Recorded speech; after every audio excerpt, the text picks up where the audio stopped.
Alright, let's get to it. Bit of a shorter one today. I want to do maybe 2.5 hours, something like that, so I think I'm probably only going to have enough time to do one area.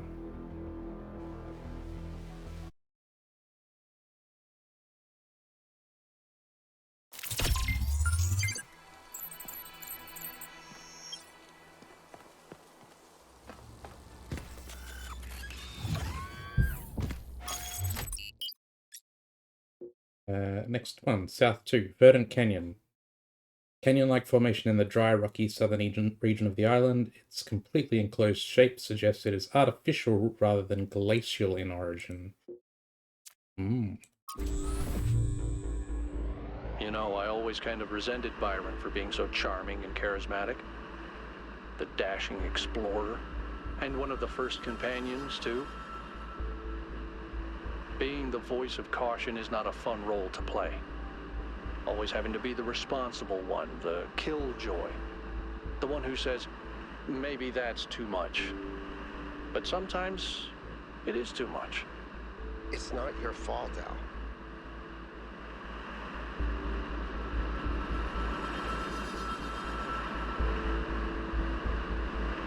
Al. Ooh.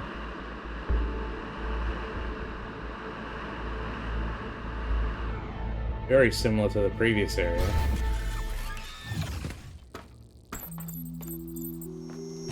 In this area, we have an especially weird problem. Something in one of the labs is going completely bananas and I can't shut it down because I'm not, well, you. Come find me when you're ready. What is it with the language libraries and bananas? Is that thing floating? I don't see anything holding it up.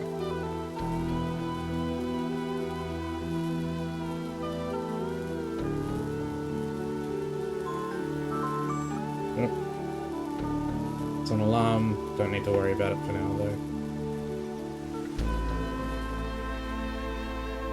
And I see we've got the Prometheus statue. So there's going to be a sprite over there somewhere.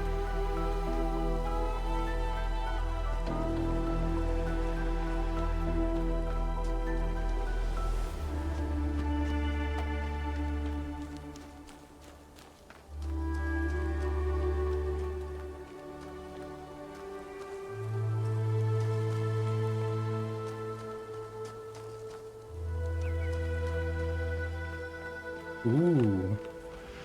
Lovely breeze.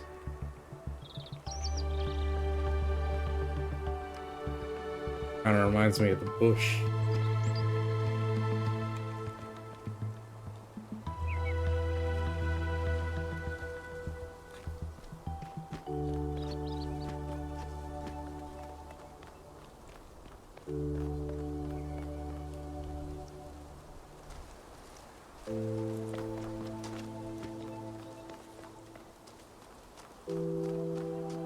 No one's gonna comment that there's nothing holding up this fucking structure.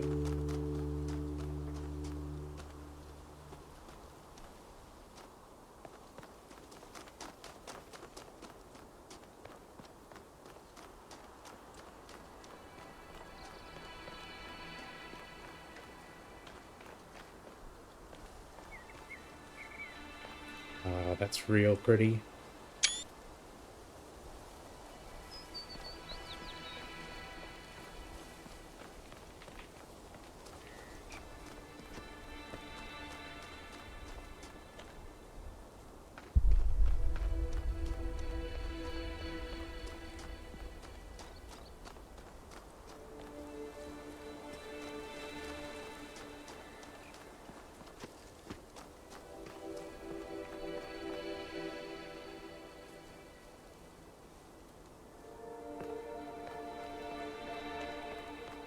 It definitely looks sort of like the Australian outback.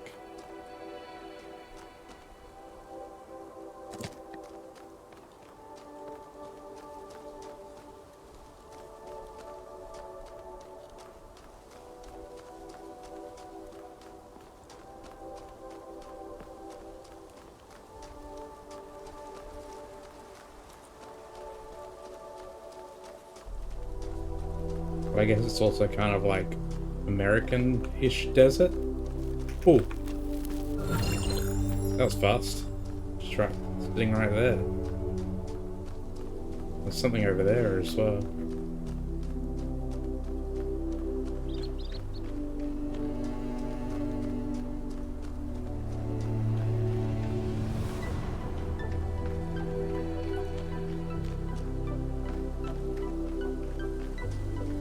Alcatraz, you have something to say? What can I do for you, 1K? Oh, we've got a lot to talk about. What did Mayor Hermanubis say? He blamed Byron for being headstrong and foolish, which I don't see it quite the same way, but it's easy to understand why the mayor would think that. It wasn't hard to convince him that we can't leave Byron behind, though. You may not agree with Herman on a lot of issues, 1K, but he's not a bad person. He's doing his best in a difficult situation. Do you think Byron is still alive? I hope so. He's always been annoyingly hard to get rid of. Do you believe it was wrong for our ancestors to create us? Why do you ask?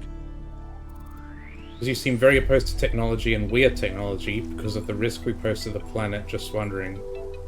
You seem opposed to technology. I'm not opposed to technology.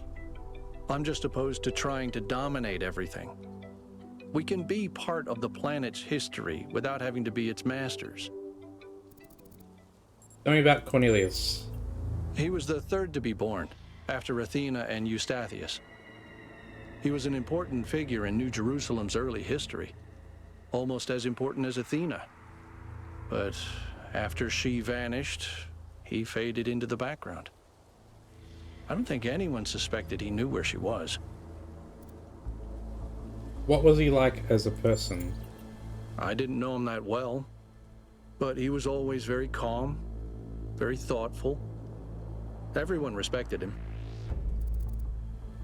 Do you like text adventures? I do. Although I prefer the term interactive fiction. It's better at capturing what this art form really is. Storytelling, but with a completely different underlying structure. As a category, it's more equivalent to poetry or the novel, rather than, say, film. Wow, I didn't expect that. Why not? Because I'm a joyless, by-the-book pencil pusher? I'm focused on the mission, 1K, because what we're doing here matters. That doesn't mean I don't have my own interests or don't appreciate art. Don't you worry that if New Jerusalem doesn't grow, art will stagnate? That's something Byron and I never agreed about. I think we have an infinite capacity to come up with new ideas. There's as much to discover inside ourselves as there is out here. I completely agree, I agree, but I don't think that means we should stop growing. I disagree, people aren't that deep. I disagree, the most meaningful of our ideas come from engaging with the world. I agree, but I don't think that means we should stop growing. Maybe not, but maybe we need to stop looking for answers in places like this one. What do you think about Miranda's terraforming efforts? It makes me wonder why people always think they know better than nature.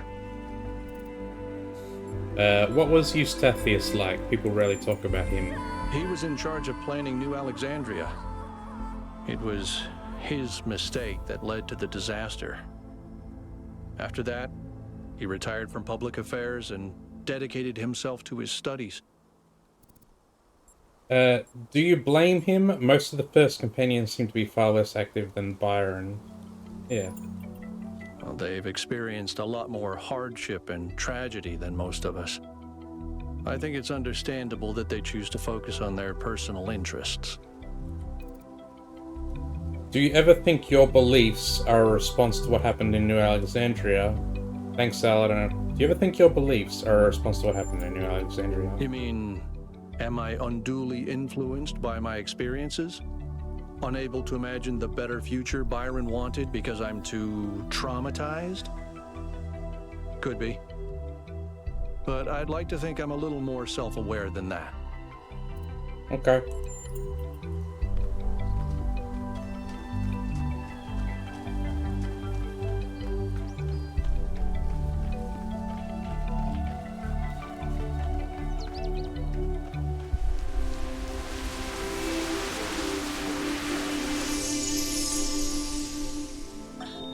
Come on, out with it. What's the problem? I know you're very busy, but you need to pay more attention to what's happening. Everything's slowing down. People are losing track of the bigger picture. They're still traumatized by New Alexandria. It's more than that. When I organized the last expedition, I had real trouble finding volunteers. There's no enthusiasm for the outside world anymore. They want to look away from history, pretend there's no past and no future. I'm really worried, Athena. Okay. I promise I'll look into it as soon as I'm done with this. So that's a record of an old conversation, I guess.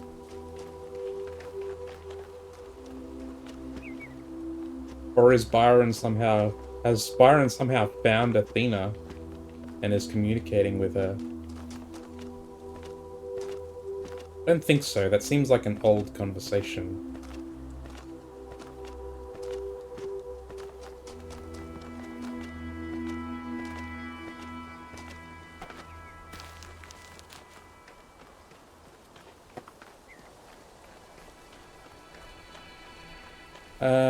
Can we get over there? It looks like we probably can. Yeah.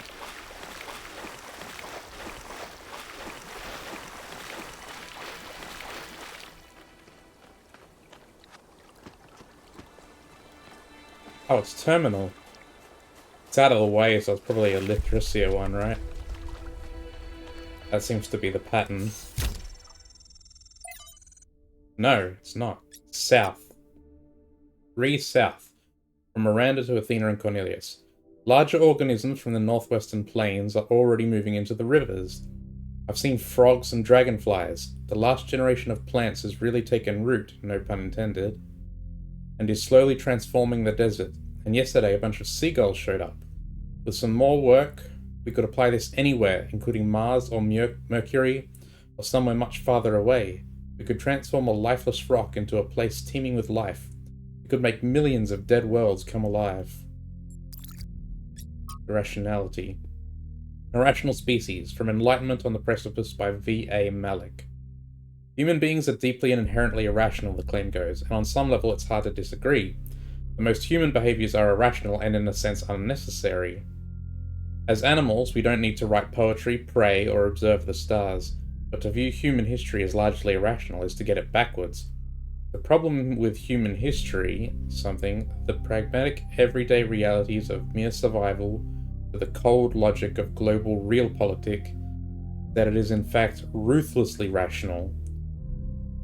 Far too little space for irrational things like kindness or inspiration. Those who imagine that a return to a more rural, traditional form of living would be a romantic turning away from the tyranny of reason, yet that there is no one more brutally rational than the farmer. It is the city that allows us the romance of the countryside. It is technology that allows us to appreciate nature. The purpose of reason ultimately is to build frameworks within which we can be irrational.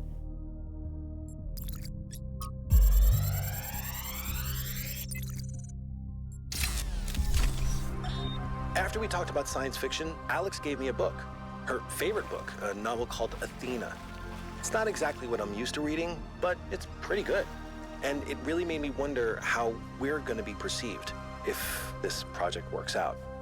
Are we going to be mythologized? Is Alexandra going to be this distant mythical figure instead of the real, funny, human person that she is? It's hard to imagine that we'll all have been dead for hundreds of years. Man, I'm scared. I'm really scared. I don't want to die.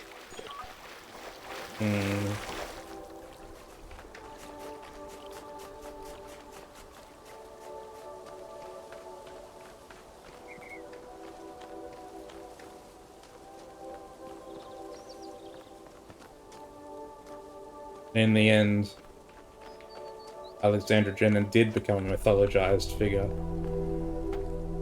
The progenitor.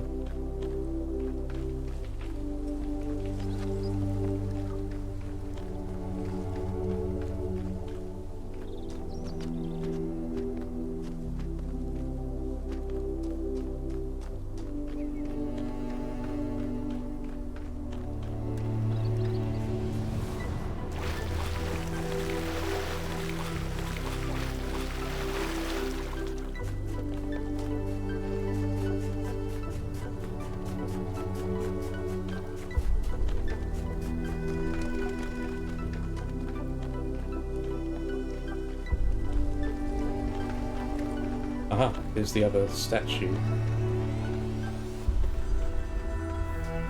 Pandora, so... Connector 1. What the heck? He's not holding the connector out though. What does that mean? Is it somewhere else on the statue? There it is. Why wouldn't they have it faced this way then, I wonder? And I guess we connect it from up there, wherever that is.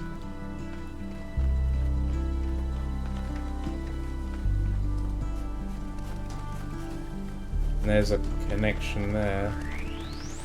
Onto there. Interesting.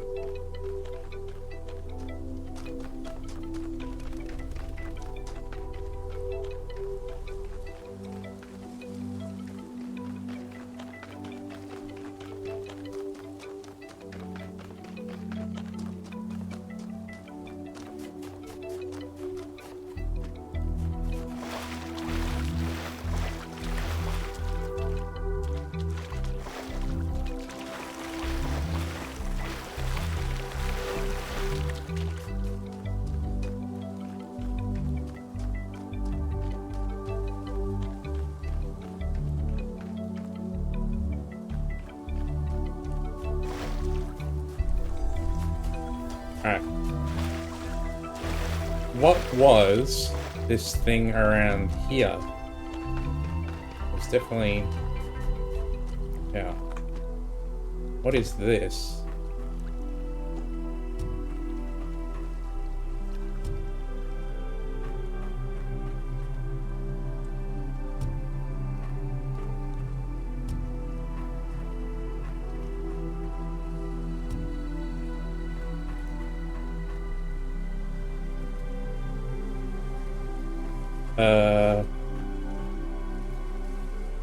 Huh.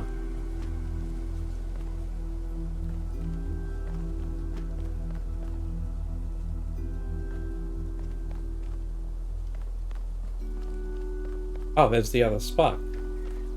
Nice. Found both of them nice and early. Looks like we can explore more up here, though.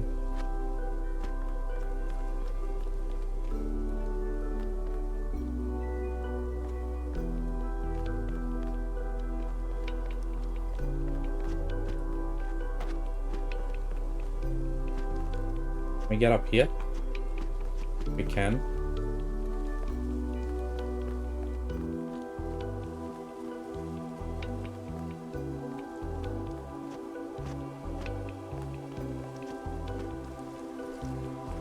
Can I get up any higher?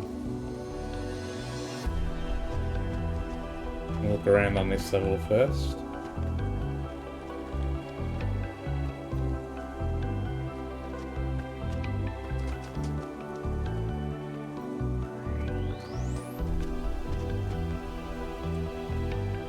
Looks like we can... Oh, we got up. Yeah, there's definitely nothing holding that up.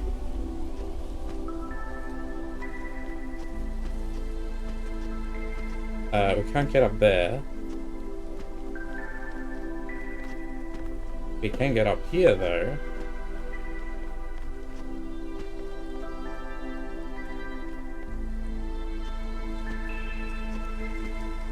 But it doesn't look like there's any way to get up any further.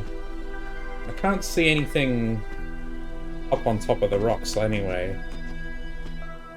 So, doesn't look like there's anything to find. Oh, I can get over here.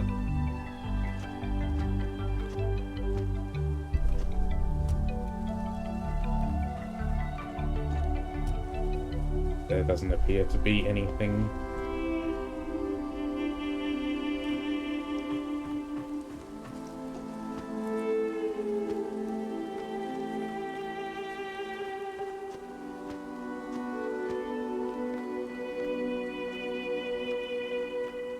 I guess we just have to jump off. Maybe we can go... I think there was another level I could go drop down to over here. Yeah.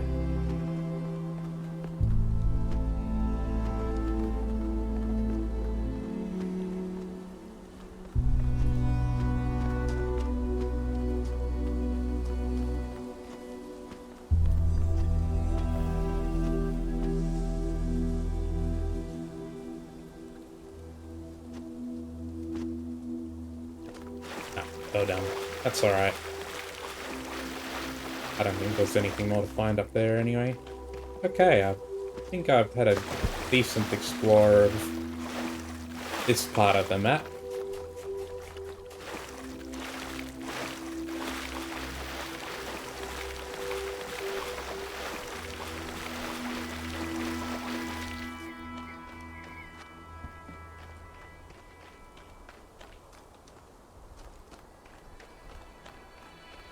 Ooh, there's a fox.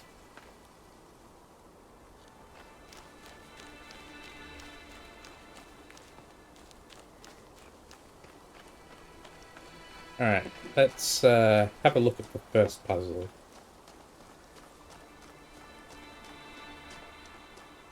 Ah, and now we're incorporating anti-gravity stuff. Mountaineer.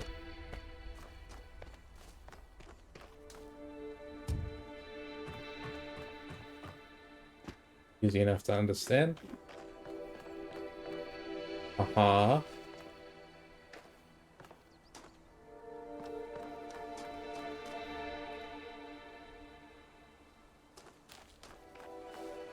What is that?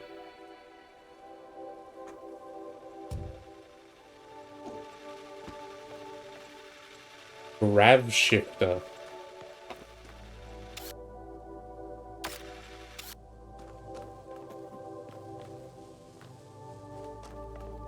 That's blue, I think? A blue connector? Looks kind of white, though. Maybe it's just the lighting.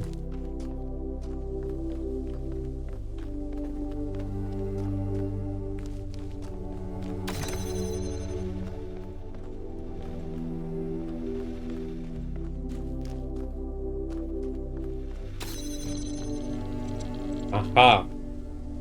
That's how it is.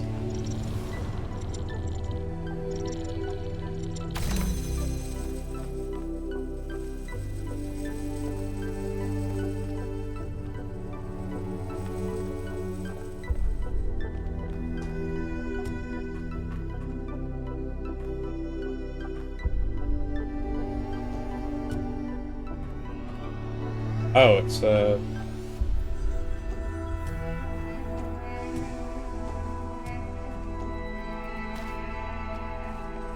not going in the...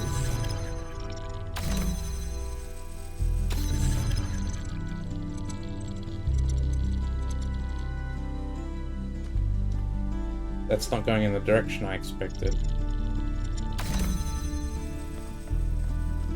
Not lifting me off. So do I have to come at it from over there?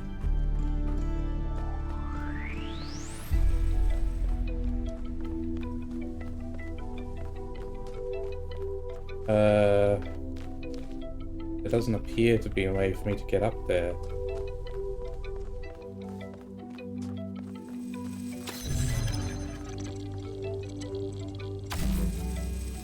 Ah, I get it. Okay, that makes sense.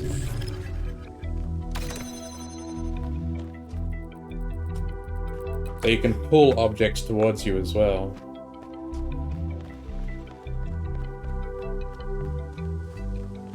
And I guess we have to put it back up here. Ooh, this is gonna get interesting.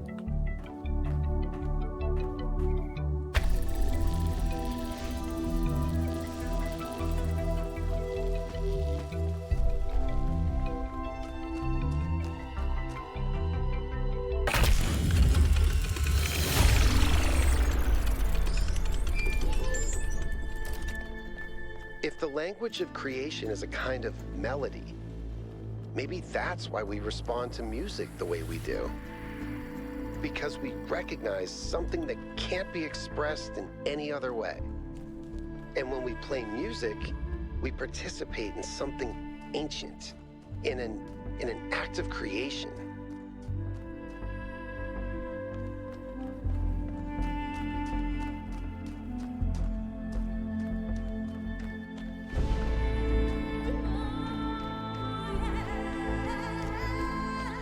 I'll explore more over that way when we come around.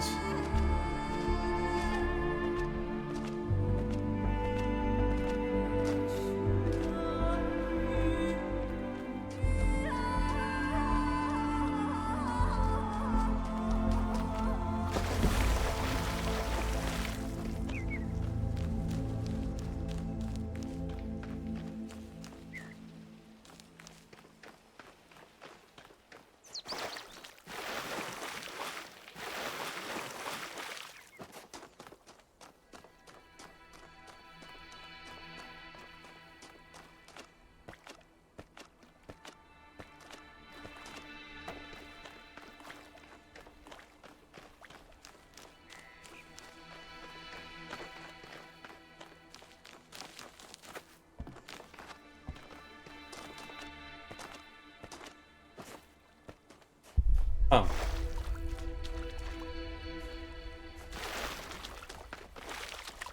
So it looks like I need to connect something in here.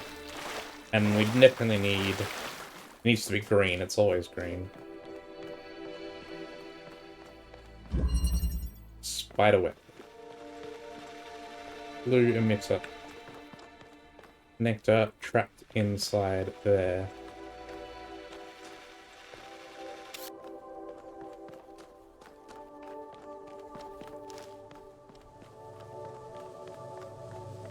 We have blue receiver, and that's the end of the puzzle.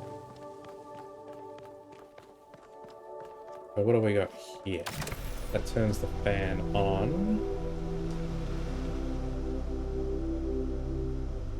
Is there anything I can do from here? Ah, I see.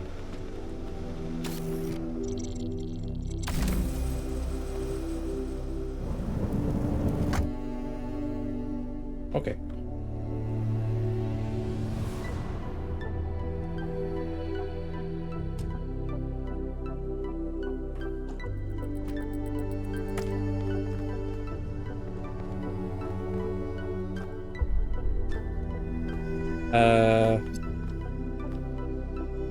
I guess it wants me to put it here. Actually, yeah, I can select the things from here.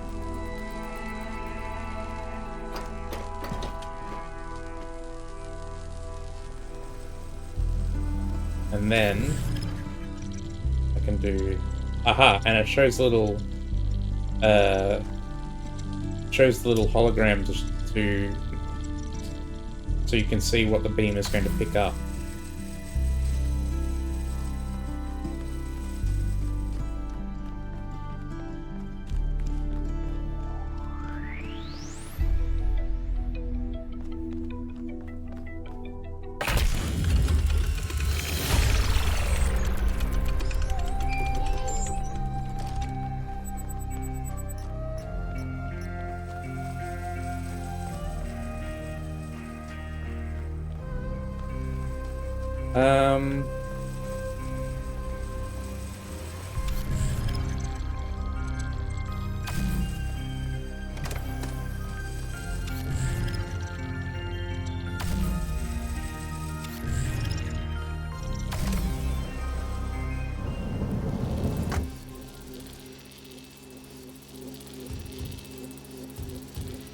Can we actually see the connector from here?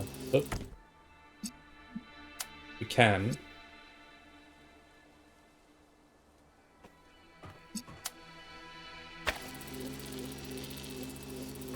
But that's blue.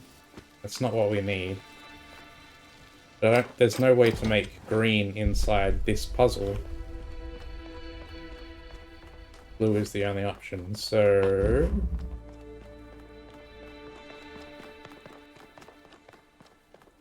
Oh, is there anything down here?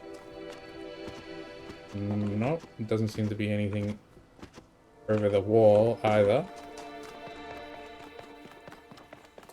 Maybe we can turn it green further along. Let's follow the beam.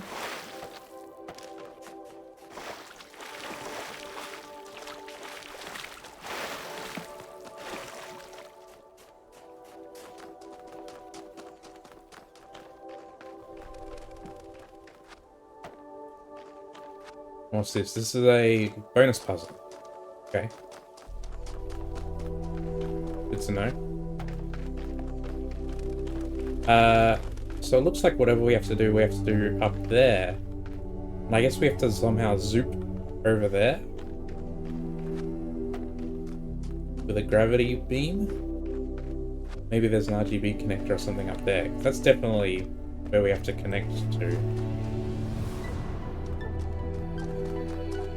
So let's check this out. Question block.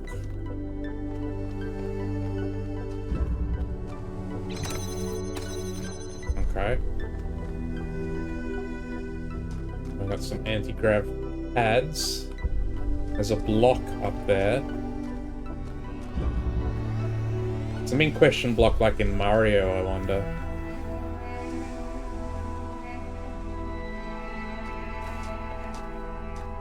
Okay, so...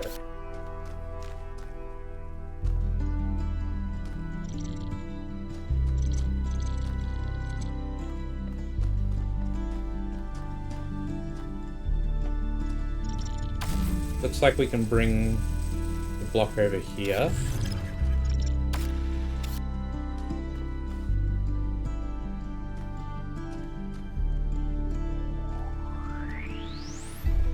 Then we can bring the block down. So the objective is to get the block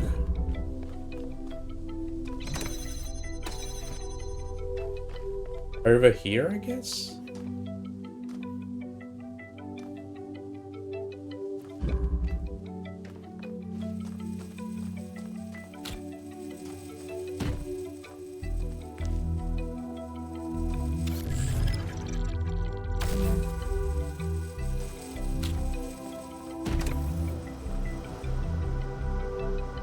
That's not quite enough.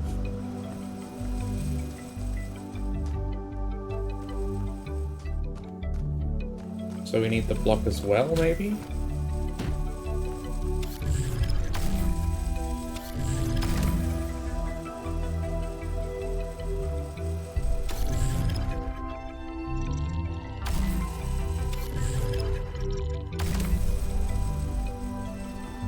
Okay, so that works if I'm on top of the block. And then I get pulled over, but that doesn't make sense.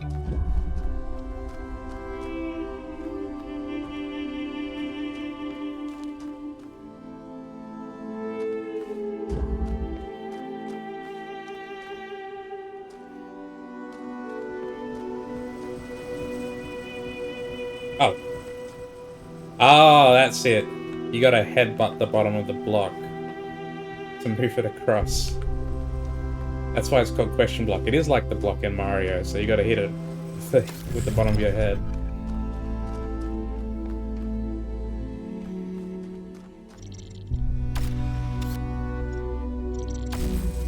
Like that.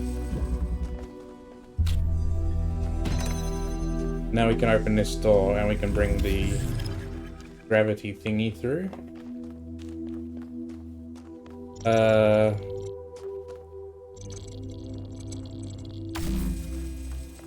And then I guess we just jump for it? Yep.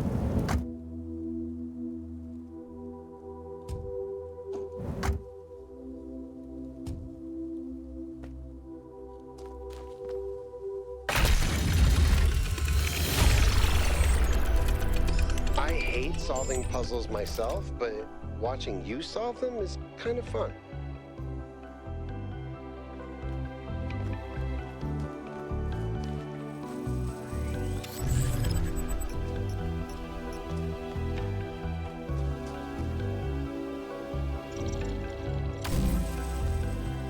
Now we can do that.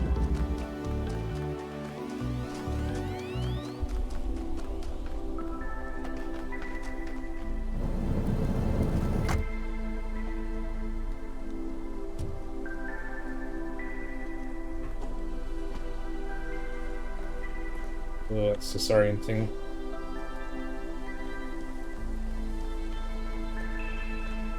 Aha! And there's an inverter. That can't be the only piece of the puzzle, though. We need an RGB connector as well.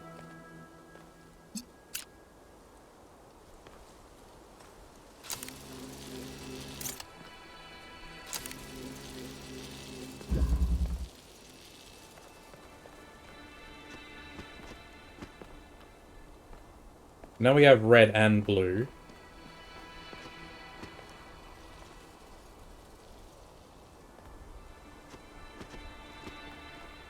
We've got new interface content as well. Battery issues. Sorry to be a grump, but what's going on with our battery tech? I had my battery replaced just a couple of years ago, and it's already constantly in need of recharging. Can't spend half my life in sleep mode. Is this really what we're coming to? This is exactly what we're coming to. Battery ingredients are rare. We can't scavenge further without building outposts. Omen shut down the mine project. What did everyone expect? You should learn to live with less. Sleep mode is a great time to meditate and think about our place in the universe. Do you really need to be active all the time? Let's not start a panic about a minor technical issue. Mistakes happen, Stolo. Please talk to Pellegrino or Neath about getting a replacement, which I'm sure will work a lot better. Yeah. Oh, and there's research. Venus technology can manipulate reverse gravity. Gravity manipulation. We've seen multiple cases of anti-gravity on the island. The potential industrial applications of this technology are staggering. So many of the challenges we face when trying to build involve gravity, moving things, lifting things, keeping things steady. One could say that a significant part of human history has just been a long struggle with gravity. With anti-gravity, all these processes would become simpler and safer. A victory for humankind, as Byron would undoubtedly say.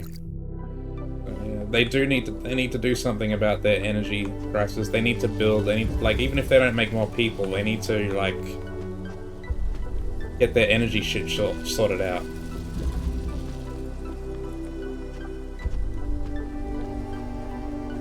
They can't just make do with what they have. They need to build more.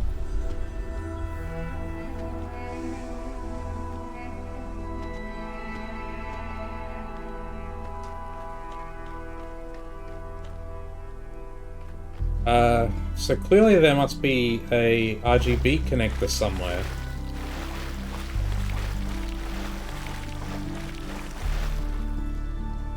Right? Not crazy.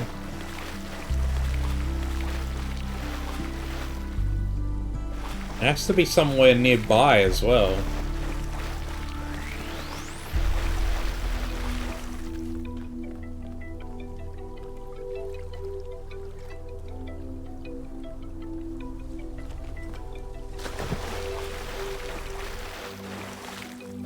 Like, I don't think I can even...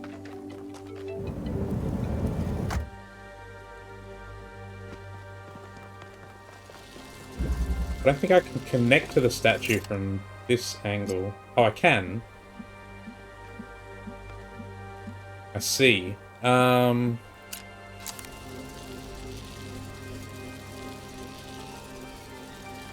That's not right, though. I need green.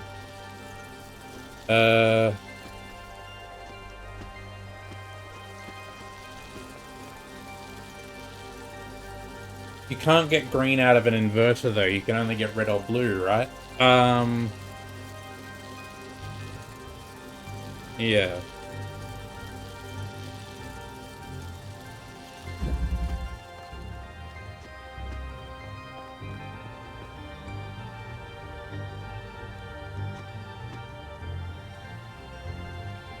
So there must be something I haven't found yet.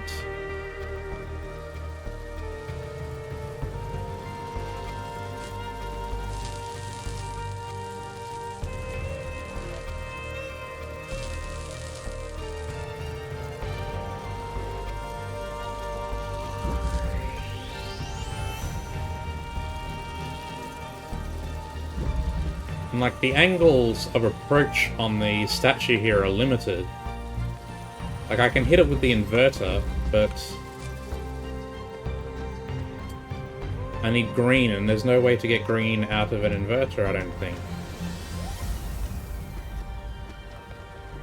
Which means there must be something else.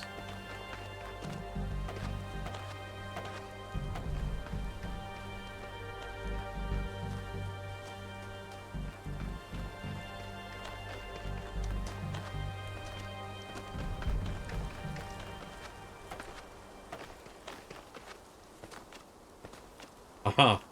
There is something. What's this? There's a fan.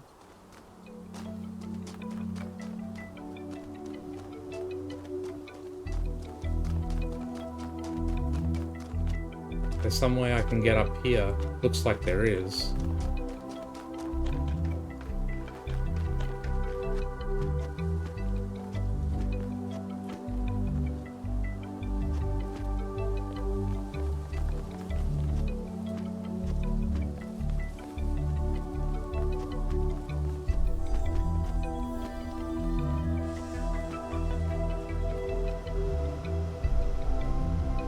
Okay.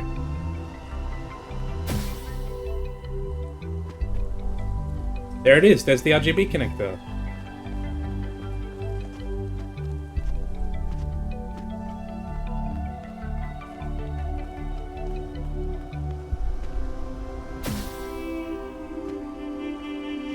Just hanging out here.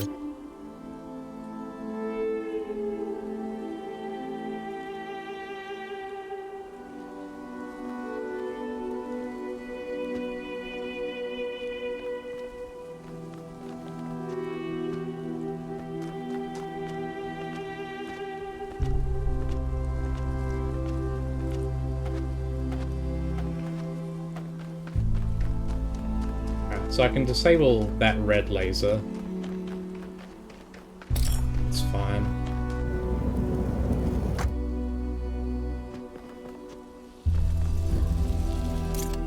All I need is to connect it.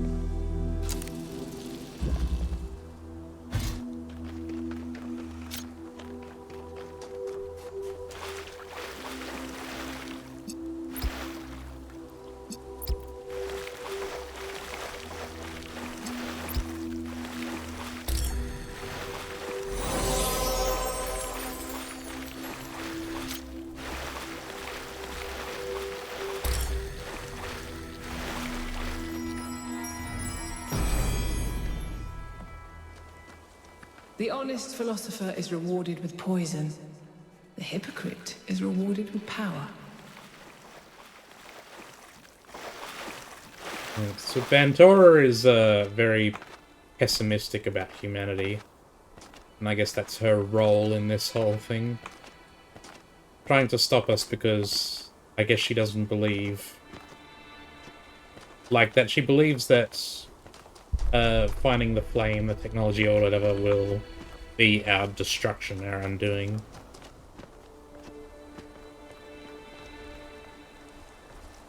She's trying to protect us, I guess, from that.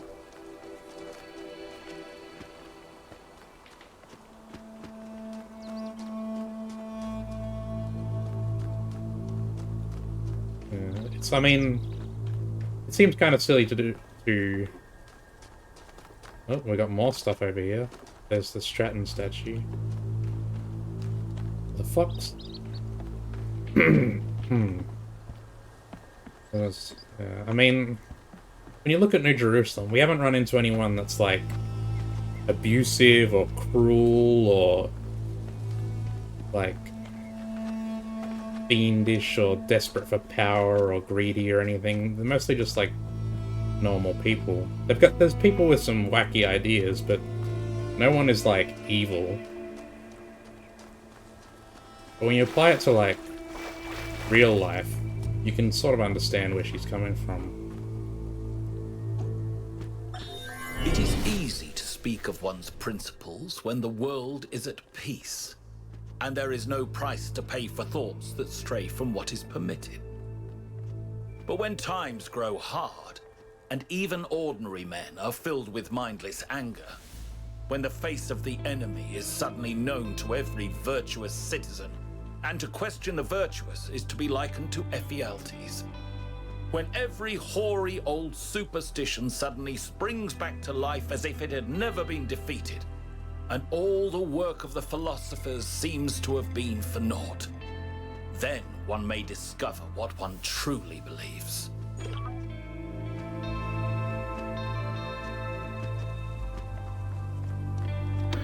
There is no strife, no prejudice, no national conflict in outer space as yet.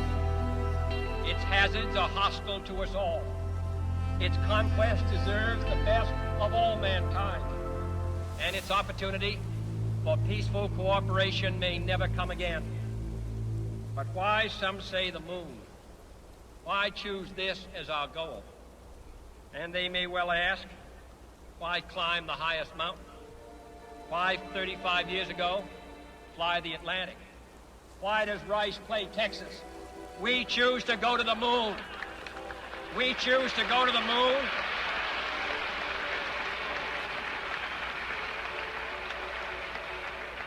We choose to go to the moon in this decade and do the other things, not because they are easy, but because they are hard.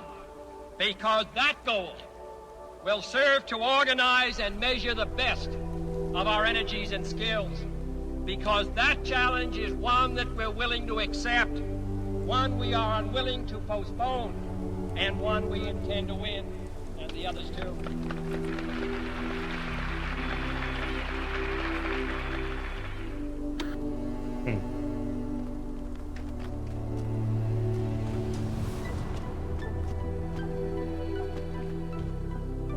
Not hooked up to anything, I've noticed.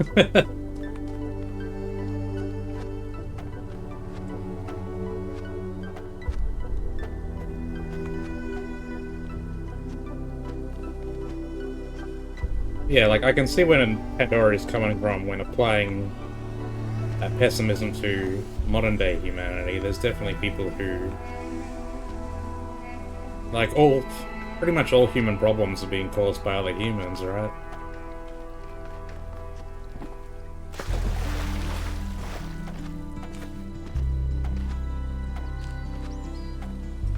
So, like, crazy technology.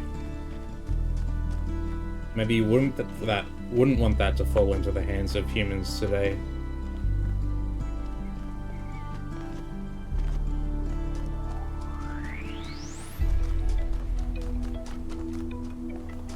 That's 2, I think. Ah, Yakut. Listening to Miranda talk about beauty made me think. Okay, this might be super weird and kind of pretentious, but I honestly mean it. What is beauty? Like, where does it exist? Is it just in our minds? Or is there some objective component, something quantifiable? I always thought it was just perception, but if I understand her correctly, Miranda sees beauty as a property of the universe itself. Beauty is an objective property that we can perceive. Beauty exists solely in our minds. Beauty exists in the interaction between the self and the world. I have no idea. I have to say it exists solely in our minds. Like, beauty is a subjective experience. Something that only exists via consciousness. So, like, if there was nothing to perceive the universe, how could anything about it be seen as beautiful? So, if it's completely subjective, if we're gone, does that mean there's no more beauty? Yeah, yes it does. If that's true, then doesn't that mean that we have a responsibility to survive as a species? Even to grow so that more beauty can exist? Yes. Imagine sentience spreading across the galaxy, and as it does, the cosmos coming alive with beauty. We must survive, yes, but not grow. Oh, sure, yeah. That's a really powerful image. Beauty flowering in the universe as intelligence spreads. Thank you. I hope you're right. I wanted to ask you about something else. Miranda said that the fundamental language of reality is a kind of music. Thoughts? I think that's one of the most beautiful things I've ever heard. I hope it's true. What kind of music do you like, by the way? Okay, this may sound like a robot joke, but I love heavy metal, especially the more melodic kind. It's big, it's epic, it's full of emotion. You can really get lost in it. Actually, I named Bruce after Bruce Dickinson, the lead singer of Iron Maiden.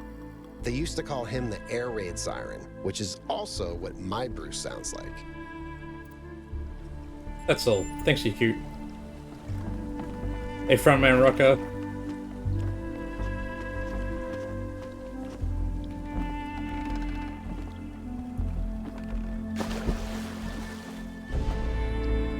I'm not personally into heavy metal, but yeah, anyone else, go for it.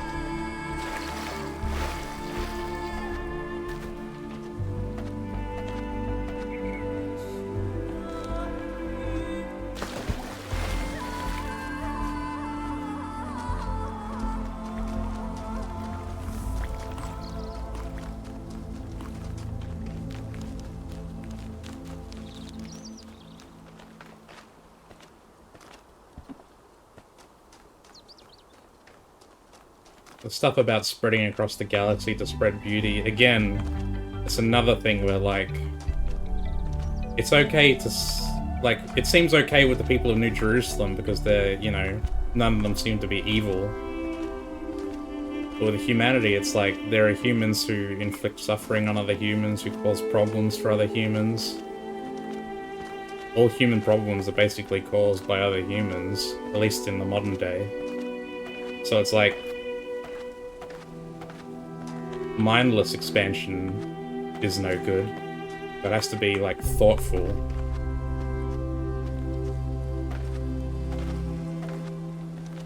And I don't think humans today are really capable of that. Not yet, at least. Maybe never.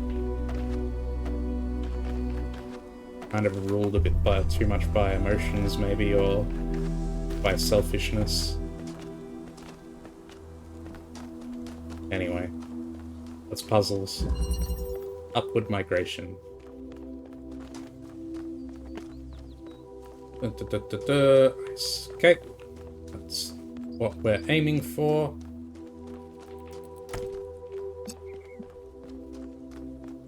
We got the red emitter is there. Uh-huh. Uh-huh, uh-huh. Uh-huh. So it looks like the goal is to get the connector there. Or it looks like we're going to need multiple connectors by the looks of things. And there is multiple connectors. So that's handy. Oops. It looks like we need one there and one there.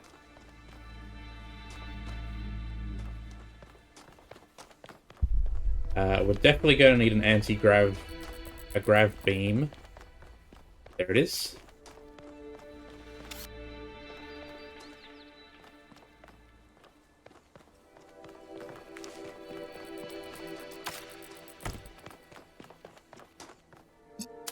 Let me just do that.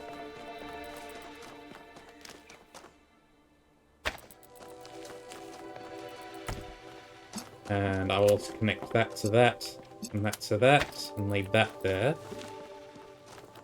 And I'll try to remember to maintain the connections. Put that there.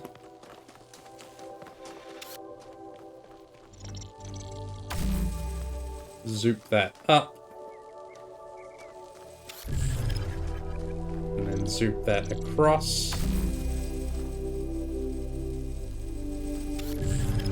that. And then how do we get this one up? Over there.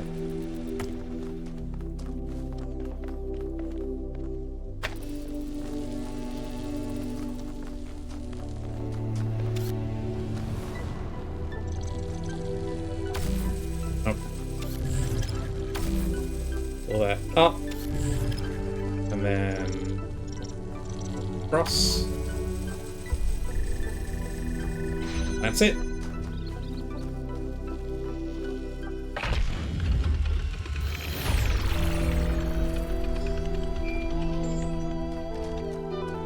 I've known Byron since day one. I was the first to be born with upgrades from the original Soma design, and he was the first to volunteer to upgrade his existing body. Yeah, he was a big supporter of upgrades. Deliberate evolution, he called it. Athena and Cornelius were very kind to me. And so was Byron, but he also made fun of me. And oddly enough, that made me feel more like an equal than anything the others said.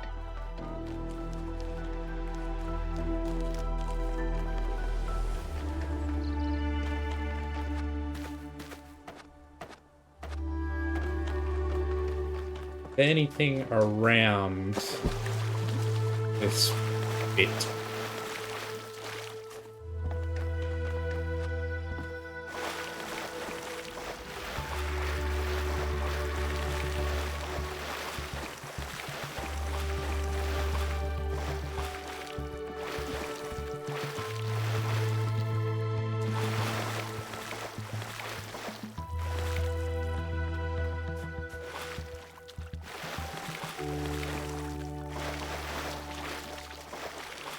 Doesn't seem like it. More stuff over here.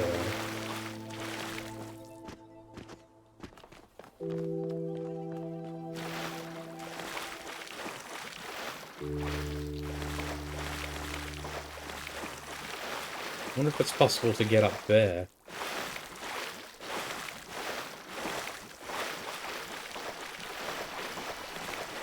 Is there any way for me to start climbing this?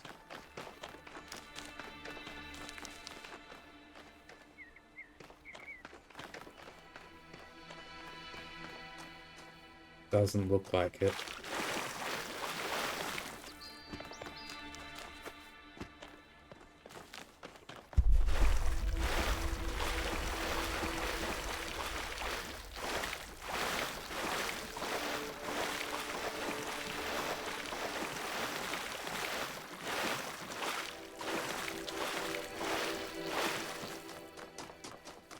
Anything over here?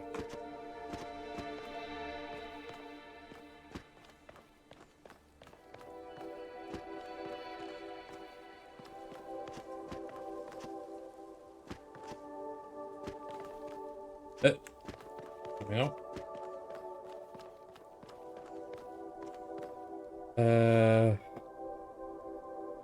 Doesn't look like we can climb up any higher than this.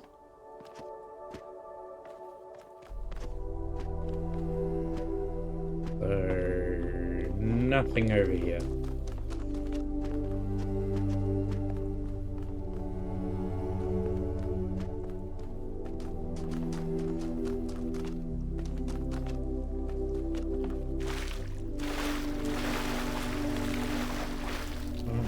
Bunch more stuff over there. I'm satisfied with the moment.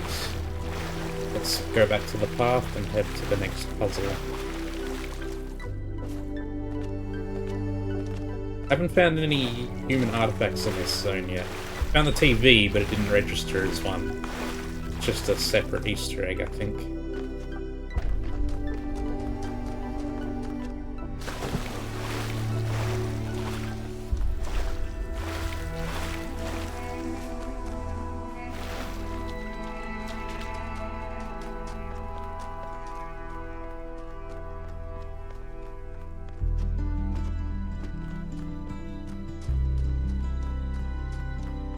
And the path heads off that way. What's up here? Ah, this is just the path through under the bridge. So this leads back to number 1. Okay, got it.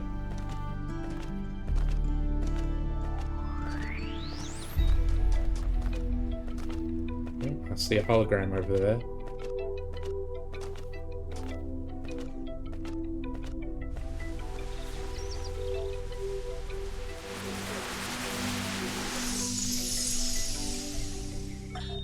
Today, for the first time, I synthesized life. It was just a unicellular cyanobacterium, but the sheer complexity of even such a simple organism is breathtaking. Creating it from pure energy, I was filled with a sense of awe and majesty. A sense that what I was doing was sacred. It made me think about the enormous power of life. 2.5 billion years ago, these simple beings terraformed the entire planet, creating the oxygen that underlies the Earth's incredible biodiversity, wiping out thousands of other species, but making the future possible. So they were able to create life itself. Definitely seems like whatever they unlocked was like the power of creation.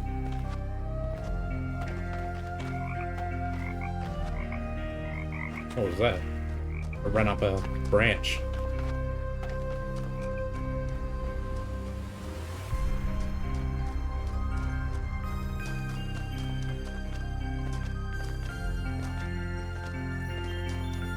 Kind of feel bad about my last conversation with Alcatraz. I treated him as kind of a bit of a fuddy-duddy, but he's more complex than that. He's not just blind to other perspectives.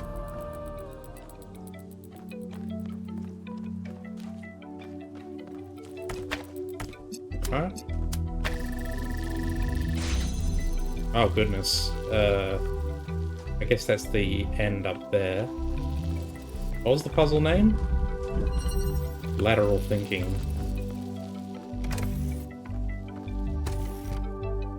Huh?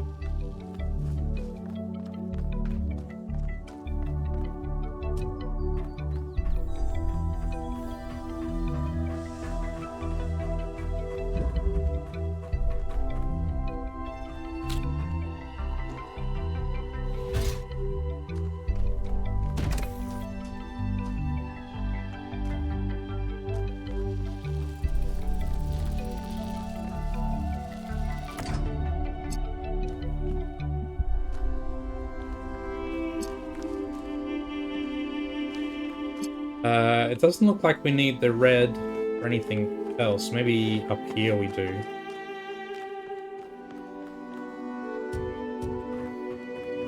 Yeah.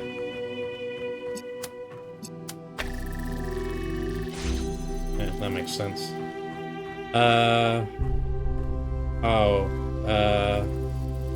Do we not get another connector?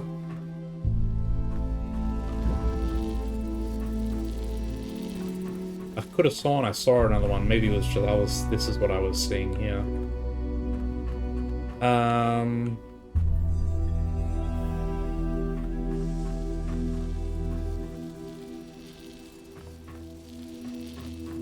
So we only have one connector. It's a bit of a pisser.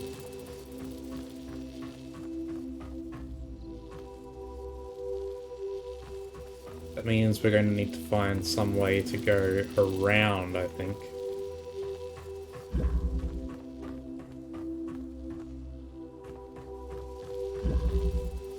It's not going to be possible to have this open.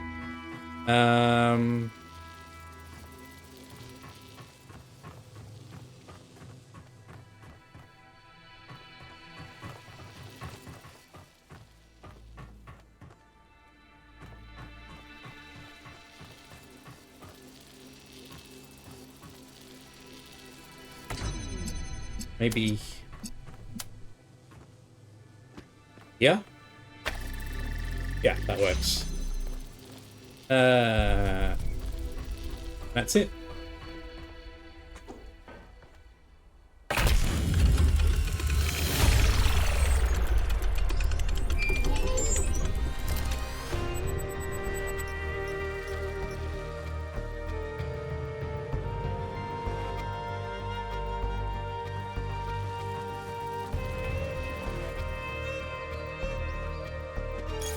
You get something new? Field notes on the local biosphere.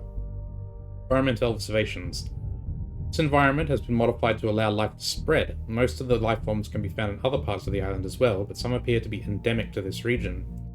It's possible they were genetically modified to be better able to survive here. There's some particularly gorgeous dragonflies that I cannot help but think were deliberately designed to be beautiful. But maybe I'm making the same mistake our ancestors made, seeing intent where there is none.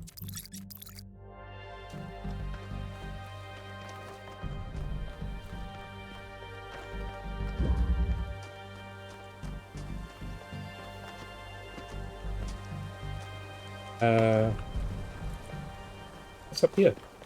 Is this just a way back to the shuttle? Looks like it is.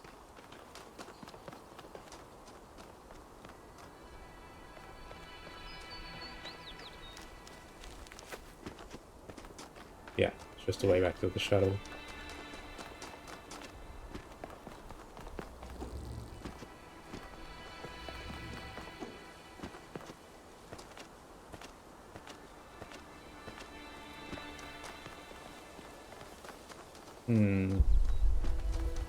Do we need to get to this statue, do we need to come back, fall down from above?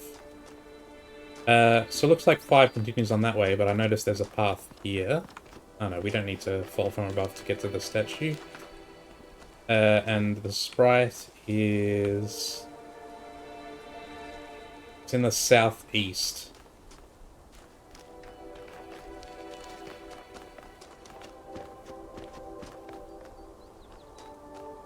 Oh, here are the golden gates.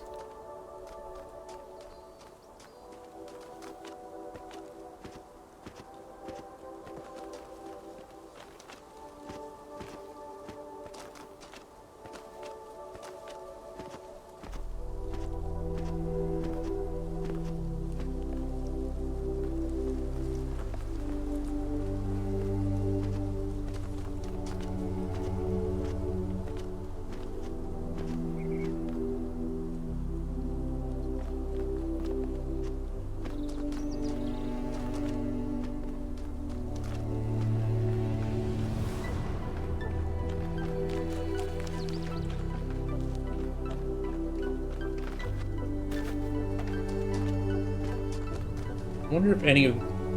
So we got these, which clearly mean the sides of the megastructure, and these, which are how many extra puzzles you've completed. I wonder if there's anything else you have to light up. Doesn't look like it just based on the design, but maybe these things, these circles, maybe these have to light up as well. And maybe they refer to the stars. Still not sure what the Star Temple is about. I haven't deposited my stars since the first time, so I've got 12 just stuck up.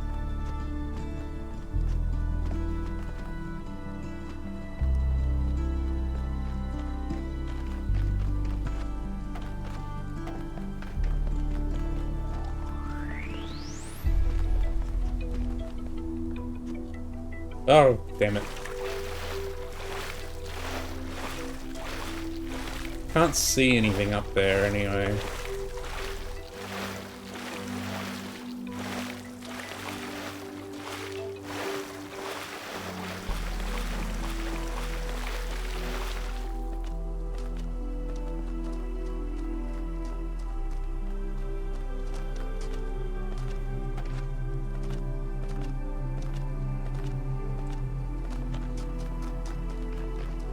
That's number 5.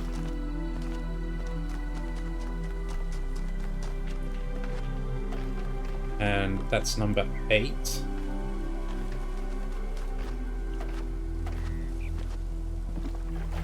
Okay, so let's do this and then I'm going to have a run around behind.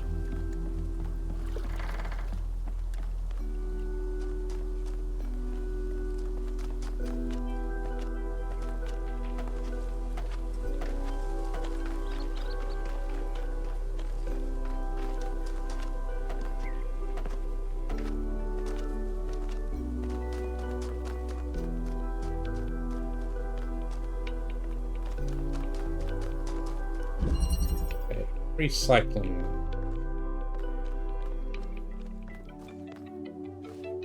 It's a block up there, which we can grab. Doesn't look like we can do anything else, so let's just go up and grab the block.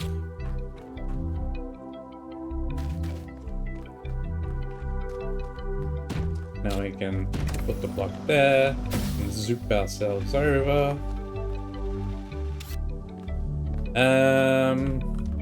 Can we do anything with the gravity majigger from here? We can only do put something there, which doesn't seem like it's super helpful. We can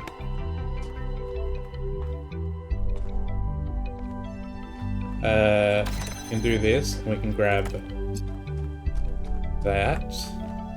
Where is the blue emitter?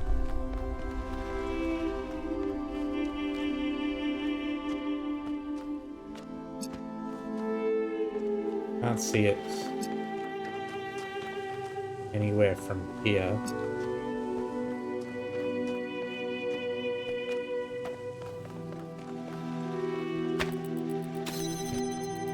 Let me put this here for now.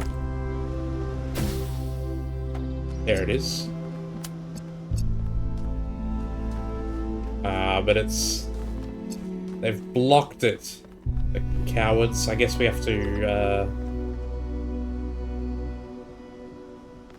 put it up here. Yeah.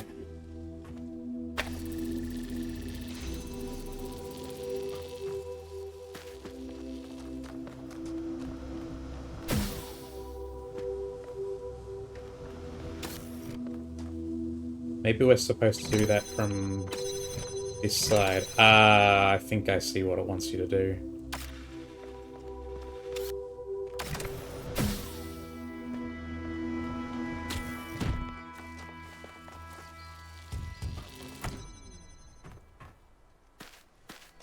Yeah.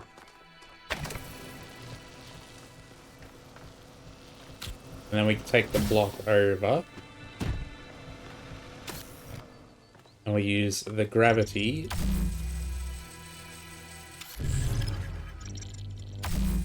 do that. And now we have both the gravity gun and the block. And we can beeline for the exit.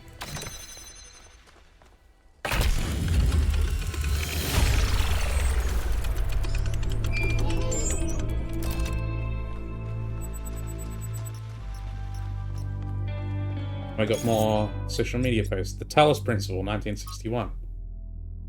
Digging through the archive, I was surprised to discover that there is a movie based on the Talos Principle, an international co-production written by Robert Harrison Blake, a pseudonym for an unknown screenwriter, and directed by a young Sergio Leone. It stars Peter Ustinov as Stratton of Stagira, Zero Mostel as his comedic sidekick Nico Makis, and Angel Aranda as the earnest Amintus.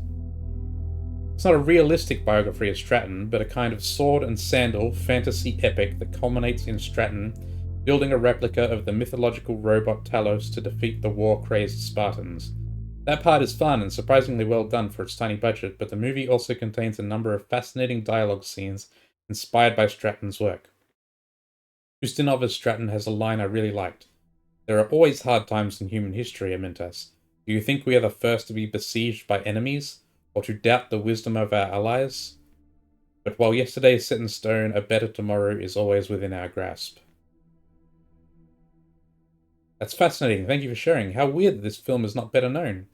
It's what Trevor said in that audio file 1K found. Great art isn't always appreciated in its own time. It's not like people particularly love Stratton himself, but we can appreciate it now.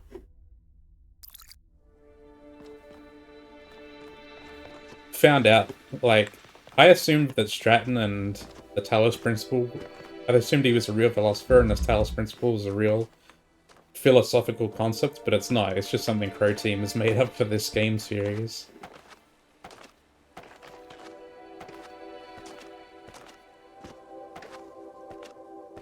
Alright, what have we got back here?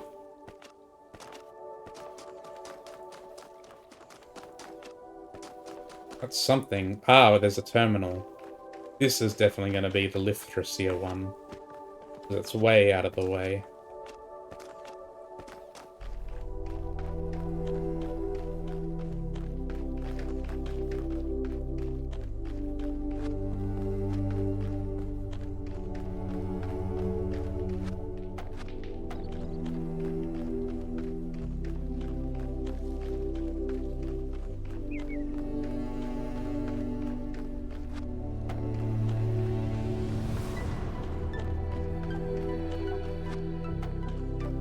I haven't found any human artifacts.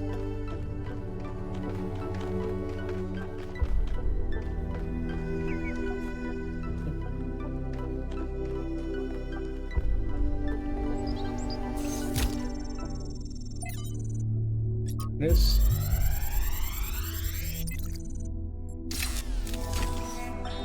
On my last return to New Jerusalem, I perused the latest artistic offerings and found myself deeply disappointed. There is nothing more despicable to me than an artist who pursues the appearance of morality. Moral art is trash, garbage, not even good enough to be used as wallpaper. If art is a religion, then morality is for those who want to be seen in church. True art is for those who believe. Art must be ecstatic, a work of revelation, created in pursuit of the truth, no matter where it leads. An artist must be an agent of chaos in times of order, and an agent of order in times of chaos. I have no idea what you're talking about, dude.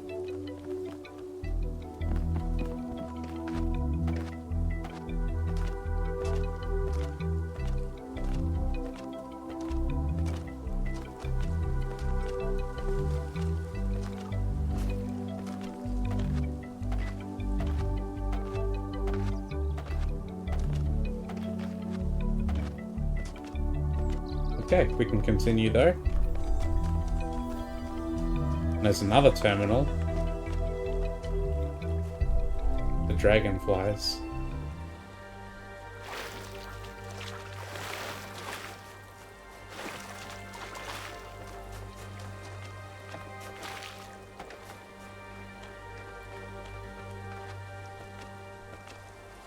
Would kind of like to see a cave area where all the puzzles are in sort of like big caves in this style. Aha! There's an artifact. An arcade machine.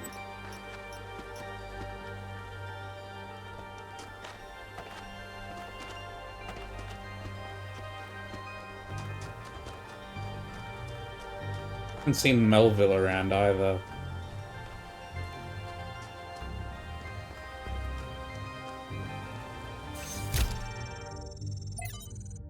How it was before.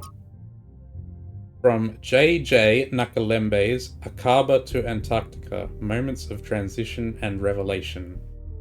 My great-grandmother lived to be 108 years old, attaining her sharpness of mind to her last day. A couple of months before she died, I interviewed her for my podcast. At the end, I asked her the same question I asked every guest. What is something you wish everyone understood? She thought about it for a while, then she said how it was before.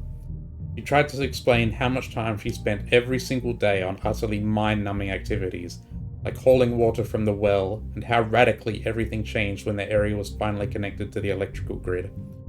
Or, there was no time to live, she said, no time to be free, only work, work, work. I countered by saying that there didn't seem to be much time to live now either, but she laughed derisively. I had no idea what work really meant, she said. Young people were weak and feckless, and that's why we let corporations exploit us. Slightly unnerved by her harshness, I asked her if she missed anything about that time. Something, old photos. Our village seemed idyllic to me, but my grandfather quashed any romantic notions I might have had. The past is bad, she said with some finality. Let it be. So many thousands of generations of suffering, even a single life full of tragedy seems outrageous and unacceptable to me. That's why we have to make it have meaning.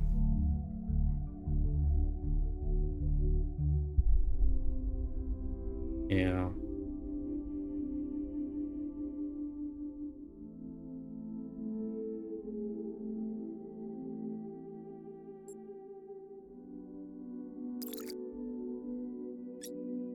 And there's also people who think that that work of the past, having to do, you know, no time to live and work every moment is what gives meaning, and we're unhappy now because we don't have that anymore. But I guess the people who actually lived through it know better. Return to Monkey, from the Book of Annotated Internet Comments by Eustathius. I just think people are dumb, like relentlessly stupid, absolute morons. Human history is a clown show from beginning to end. The average person, just a slobbering buffoon, bumbling through life like a drunk gorilla in a china shop, breaking stuff left and right, throwing shit at the walls and never understanding a single thing that happens. 5358 again.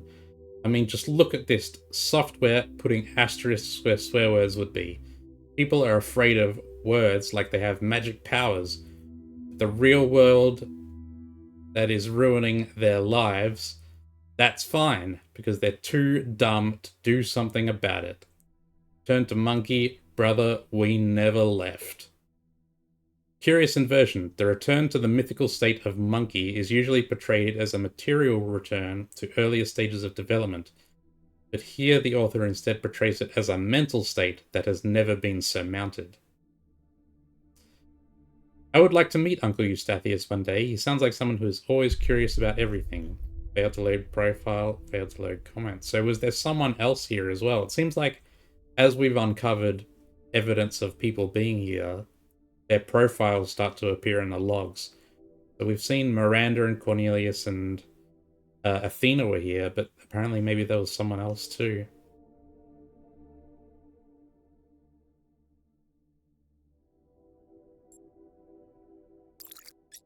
Founding 8. My Pesci's journals, day 421. The first new human arrived today, calls himself Arkady after Chernyshevsky.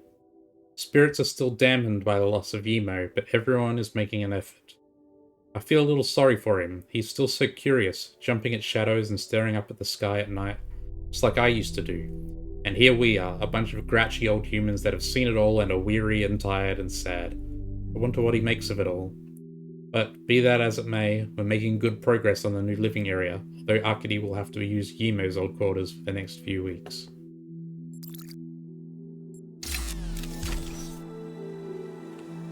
And that return to monkey thing was what I was talking about, people saying, trying to return to a simpler time, and that the suffering and work and hardship of those days is what gave life meaning. But they have no idea what it's really like. And that's also something the game has been saying, that we appreciate that stuff now because we don't have to live through it, because we don't have to suffer it. We appreciate nature because of technology. But when we lived with nature, everything was a struggle, a fight against it.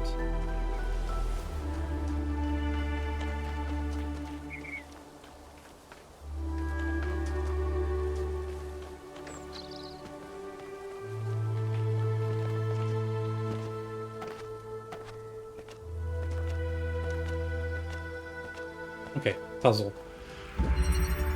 Other side. We're gonna have to send something through.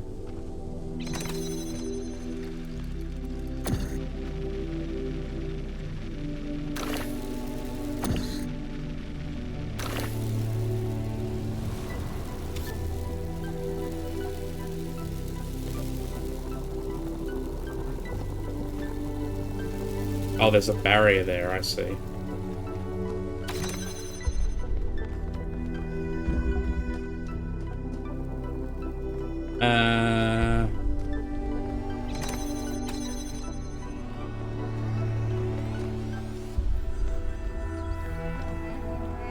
Okay, so we need to get both items through.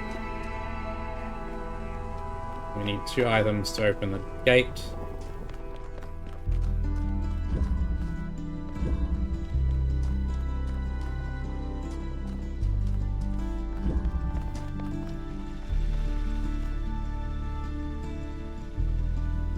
I don't see how we're going to do that, though.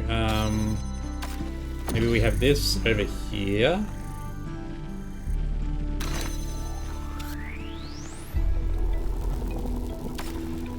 Like that. Now we can bring this through.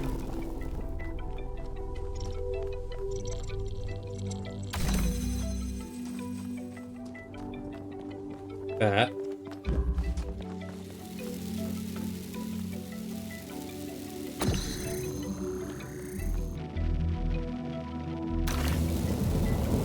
Yeah, and we can both go through. Nice. That lets you take a driller through its own hole, which you're not supposed to be able to do.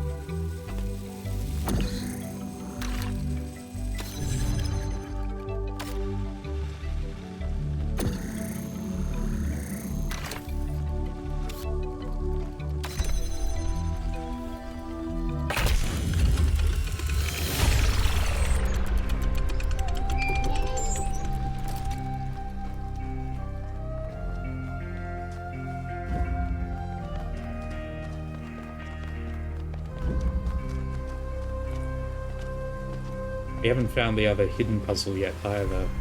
Maybe it's over here. Looks like we've got a big patch to explore back here as well. Ah, and I think I see the spark as well. Yep, that looks like it. And there's the other hidden puzzle.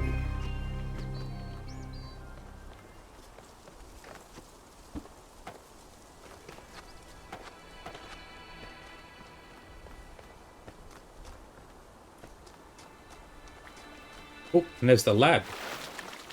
And there's Melville. Doesn't have anything to say. Oh. There you are. Good. What's happening? Inside this lab, there's a machine. As usual, I have no idea what it is. Some sort of generator, if I had to guess. When Byron got stuck in the system, it went haywire. It's currently outputting enough energy to power all of New Jerusalem twice. As you can imagine, that's causing quite a bit of interference. So what do I do? You go in there and you switch it off. Shouldn't be hard. Okay.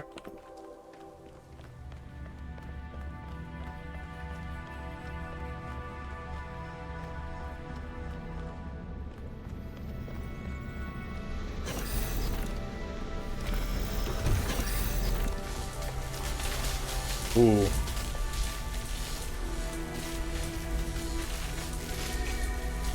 Definitely sounds like it's going off.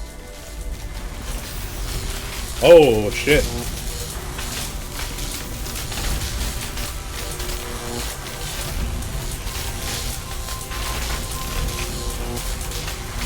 Screen is shaking.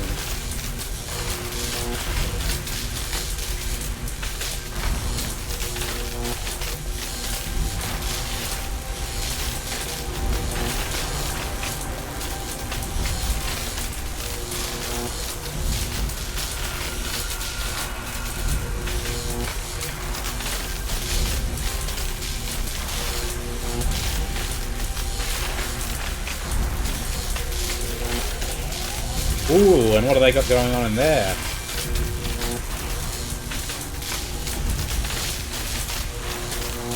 Ooh, looks like we are going... The next gimmick is going to be generating some sort of interference field. Yeah, let's turn this off. Ooh, we got errors. Cannot access energy flow manager. Cannot load profile settings. Still all stuff wrapped in hexadecimal. Cannot initiate automatic shutdown. Connection lost. Load 4, load 8, load 15. Connection lost. Normal system. Warning. Output max parameter exceeds safety protocol 2C settings. Error. Cannot adjust output max to correct setting. Access denied. Error. Automatic shutdown has been disabled by user 5041.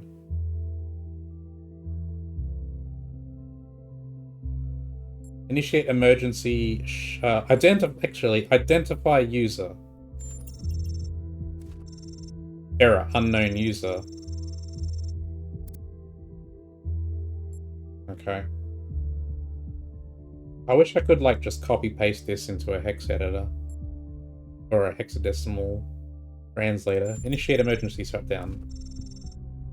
Initiating emergency shutdown, access denied. Unknown script, ATHN, Athena detected. Load or retry. Access denied. Yeah, alright, load Athena. Anthropogeny, a text adventure. Credits. Written, designed, and programmed by Alex16. Pro Team Game Jam 5th edition. Adapt or Die, based on the novel, I guess.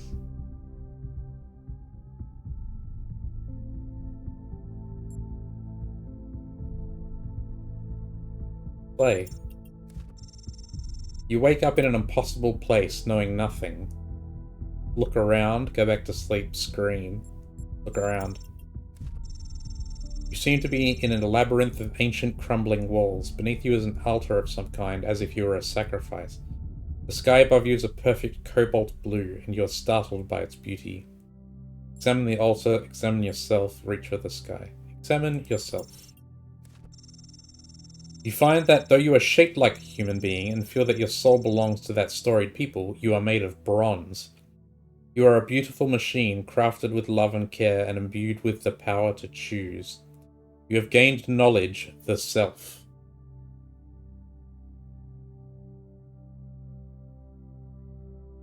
A cold wind blows through the ruins, and you know without knowing how that it is for the wind from the kingdom of Artemis.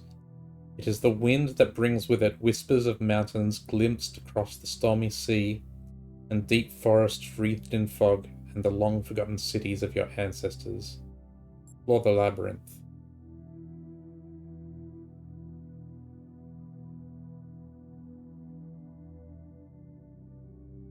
Is this an allegory for Athena waking up into the real world? Explore the labyrinth. You set out into the ruins, apprehensive but curious. There is a strange kind of beauty here, the beauty of decay. You must be careful not to imbibe too much of it. Suddenly an echoing voice speaks to you. Emergency shutdown settings, access denied, it intones. Error 1C15535358. This corruptible must... the sting of death is sin. This one? Towards them, leaving the lost children of Hephaestus behind you. Step out onto a vast plain under a setting sun. Night is falling now. You can see the lights of distant fires on the slopes of Olympus, but you are not ready to ascend. Only once you have found all three sigils with the path to the divine flame be open.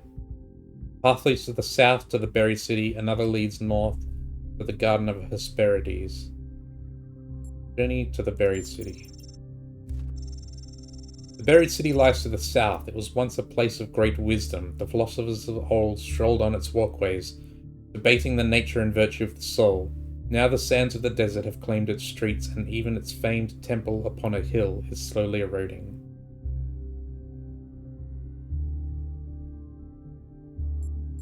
Search the ruins. As you walk through the lost avenues of the buried city looking for a sigil, you come across a strange sight. A procession of ghostly figures, echoes of a forgotten past or an unimaginable future trapped in a moment of celebration. They are smiling, happy, at peace with the world. How do they make you feel? Happy, sad, terrified.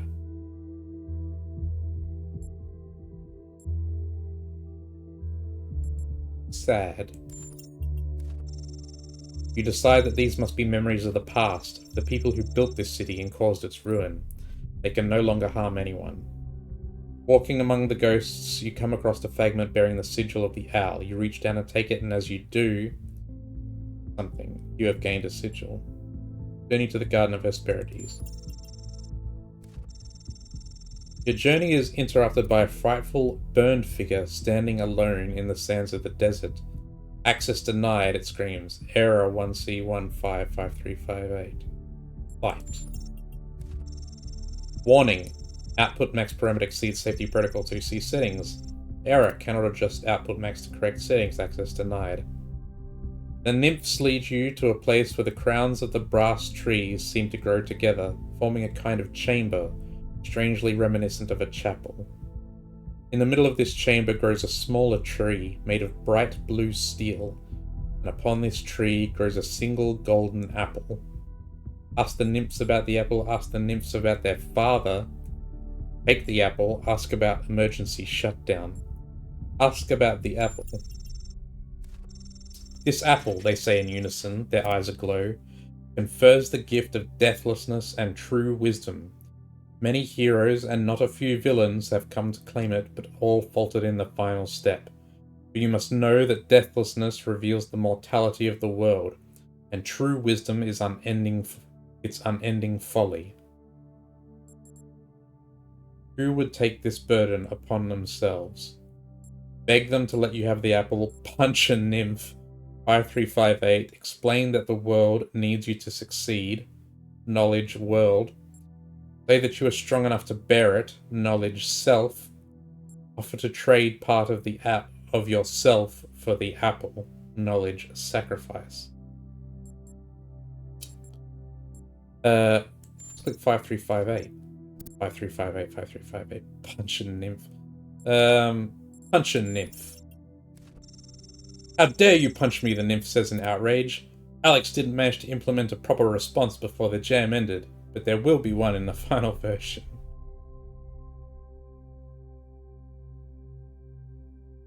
Beg them to let you have the apple. Those who are weak cannot bear the burdens of this world, the nymphs say. Weakness exists within every living thing. This must be understood and forgiven, but it must not be glorified. The world demands more of us.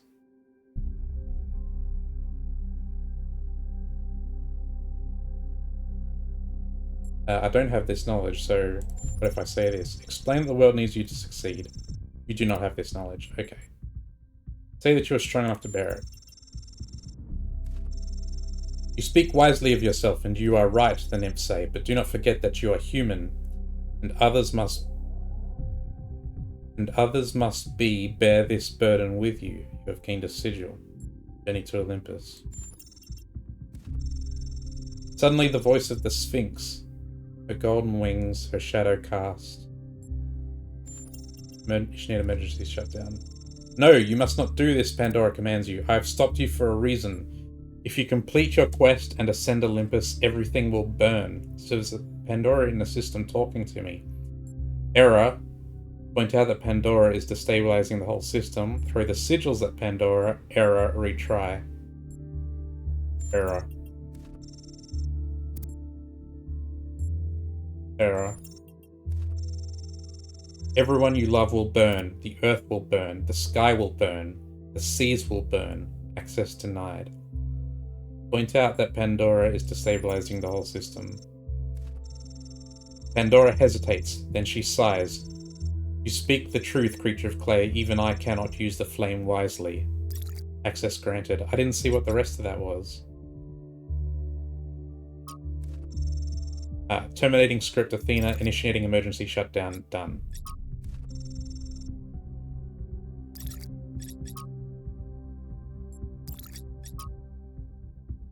So it looks like Pandora is the one who has messed up all the machines.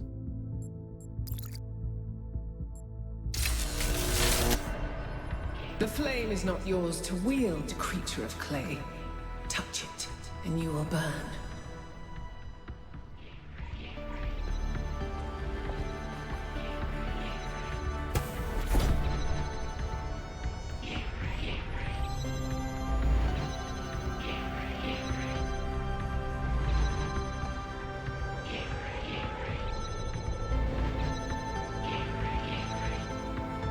Okay. So putting a connector into this creates a field that can activate other fields. And the fields can interfere with barriers.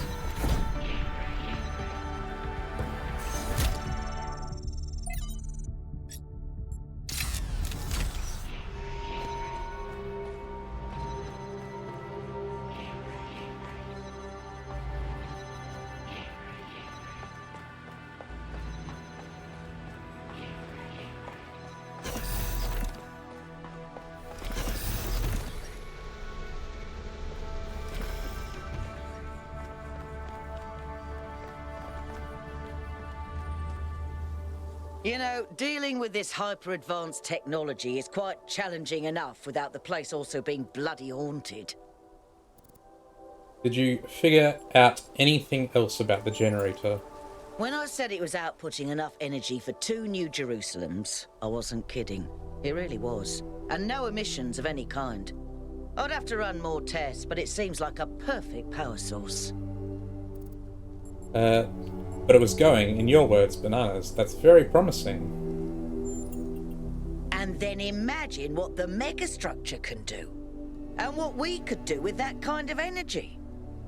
I wonder if anyone in New Jerusalem really understands.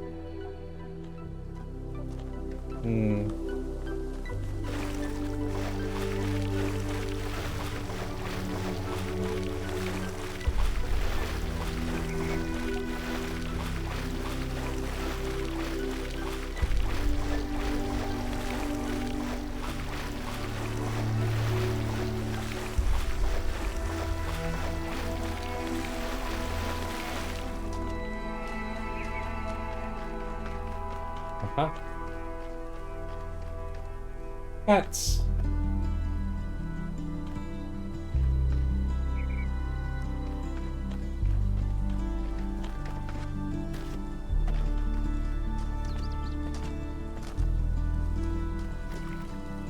Frogs. They just hop in the water and disappear.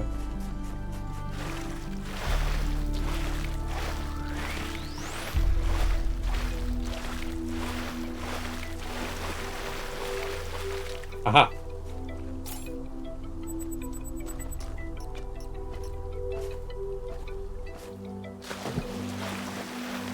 That looks like something.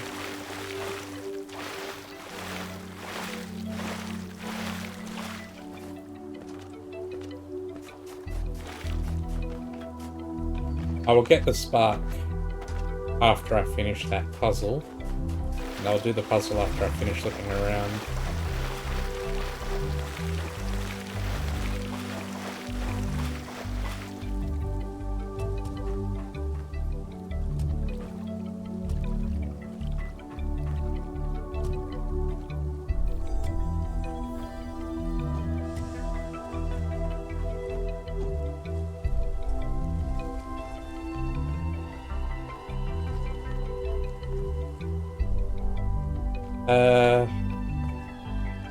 What did I come up here for?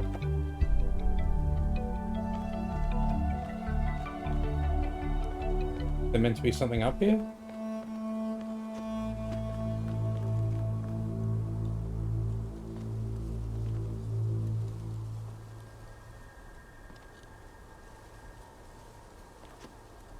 I don't see anything. That's odd. What is this here for then?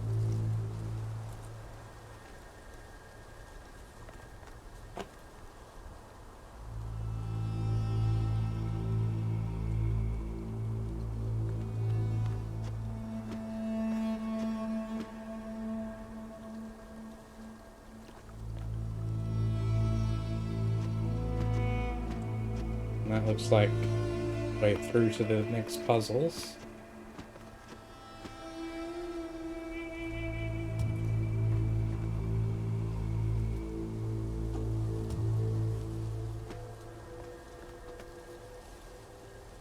Okay.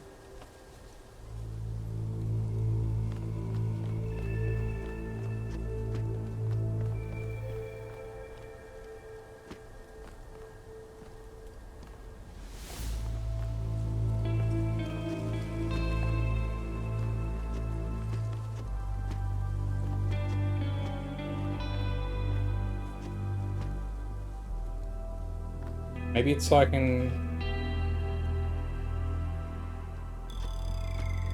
No, that doesn't seem right.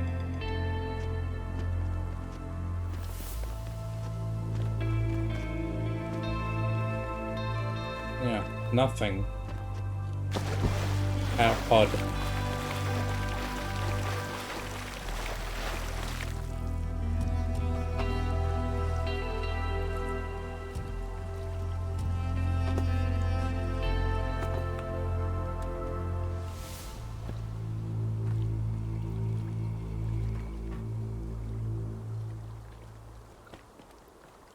Yeah, doesn't look like I can jump up there either. Okay. Whatever, I guess.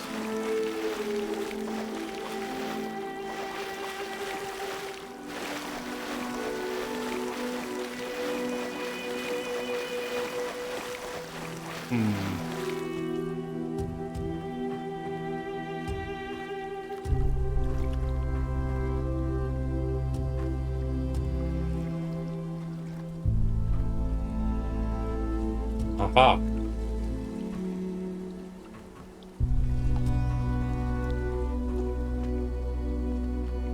Now I can get up here.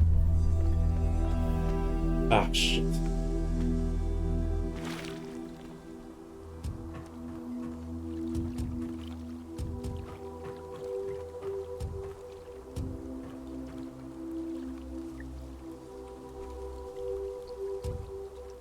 Yeah, I'm right way up again. Doesn't seem to be anything over that way. I guess I have to... Ugh. Is there something up there? There has to be, right?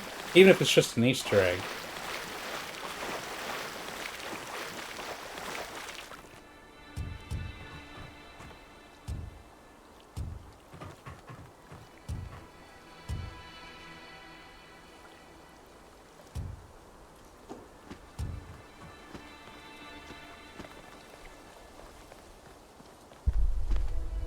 Oh, damn it. That's tricky.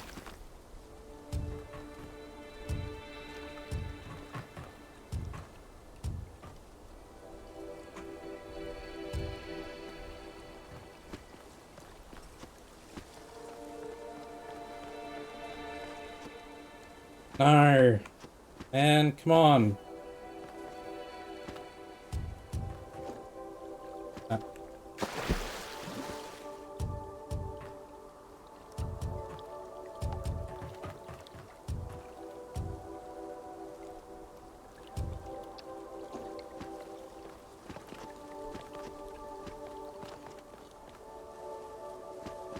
Oh, damn it! Ah, screwed up.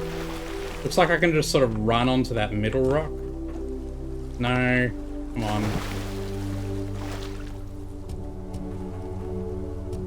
And then I have to jump.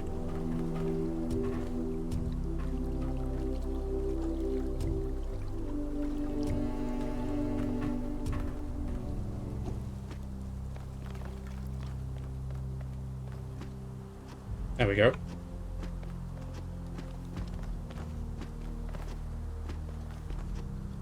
So what's up here?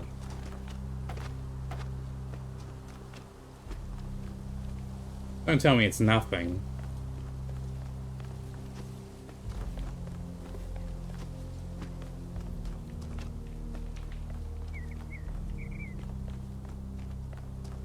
There's nothing up here.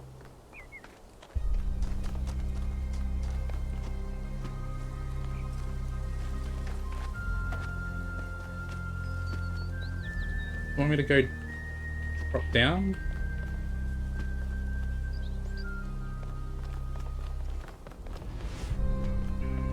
No, there's not. Just ends.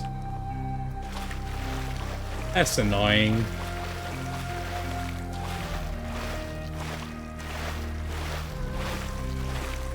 Alright, let's do the puzzle.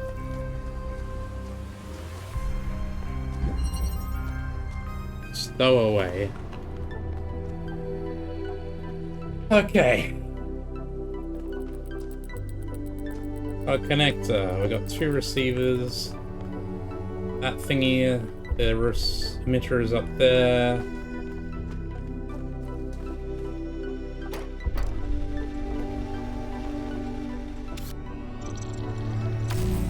And we can do that. It looks like we probably have to do it like this.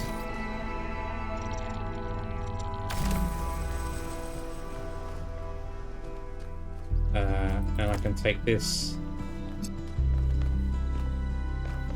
up here.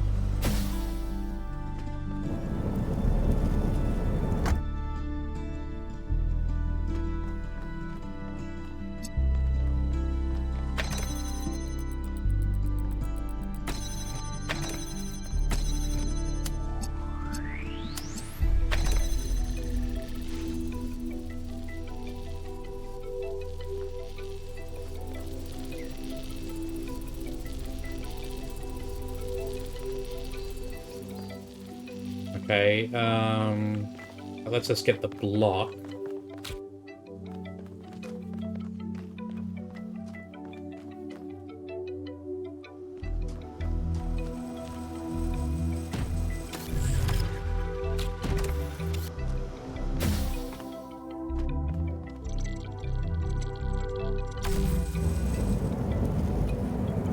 Alright, so the gravity generated itself can't be taken through.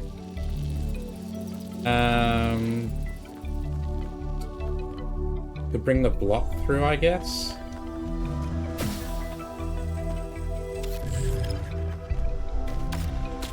There doesn't seem to be any other gravity surfaces.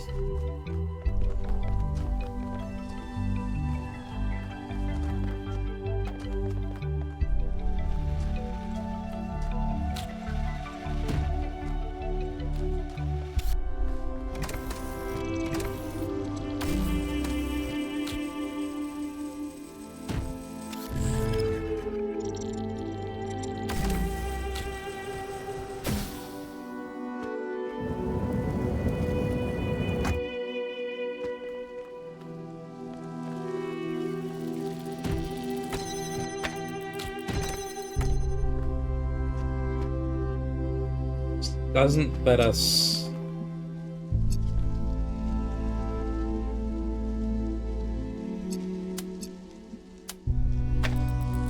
Yeah.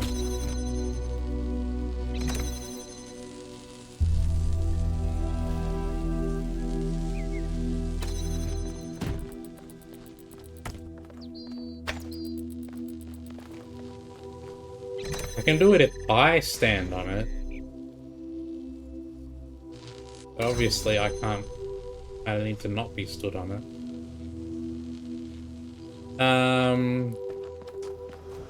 I can take the fan. That's what we need.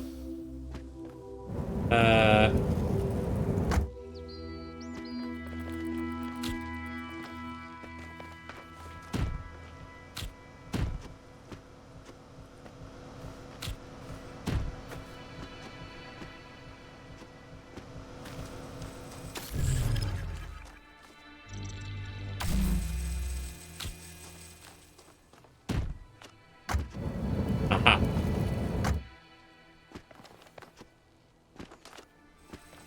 That's what we need the block for.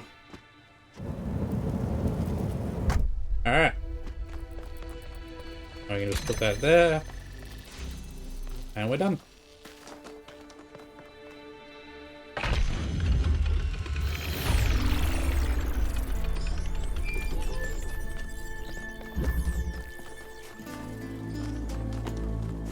Let's grab this.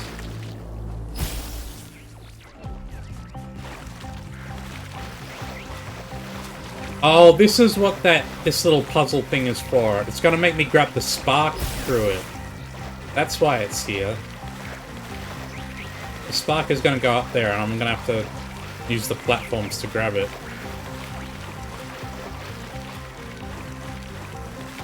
Yeah.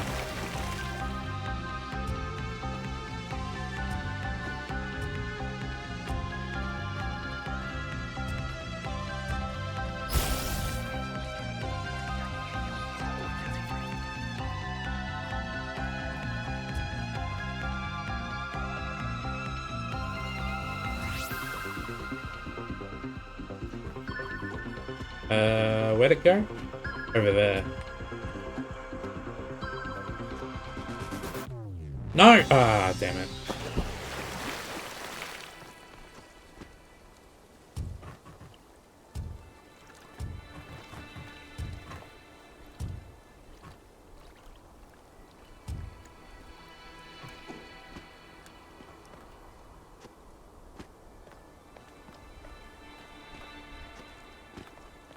Okay. Makes sense.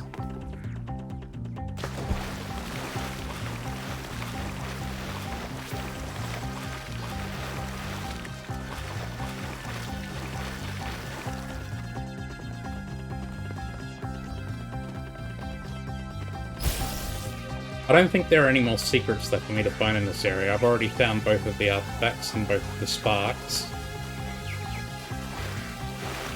And this is the only other tower or statue puzzle.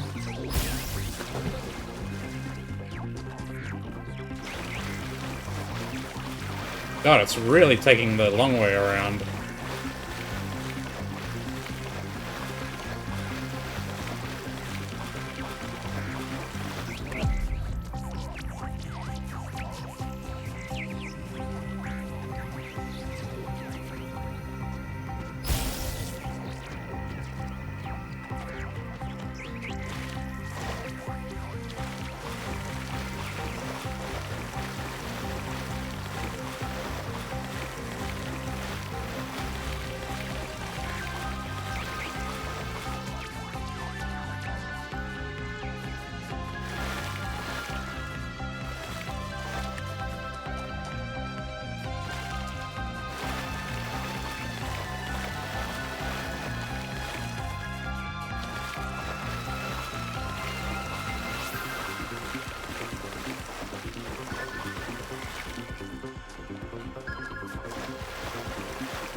Really?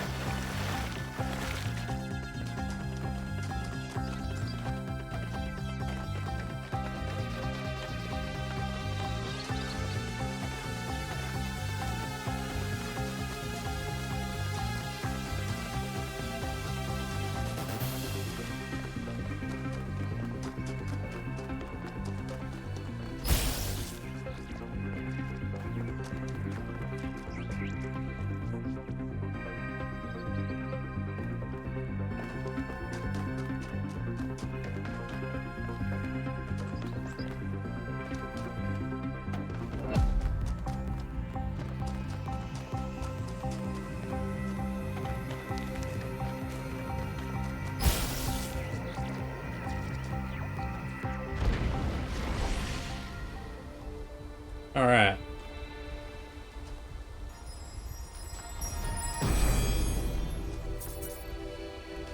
You must yearn for a better world. Yearn for it with such intensity that your heart suffers. Keep your eyes on that distant vision even when you know that you may never reach it.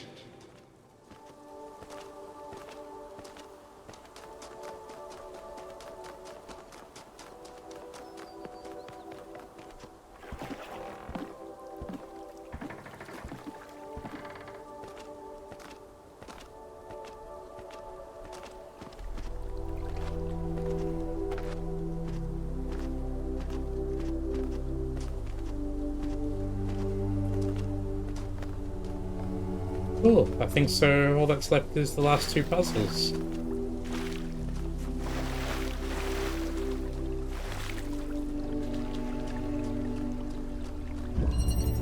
Delivery.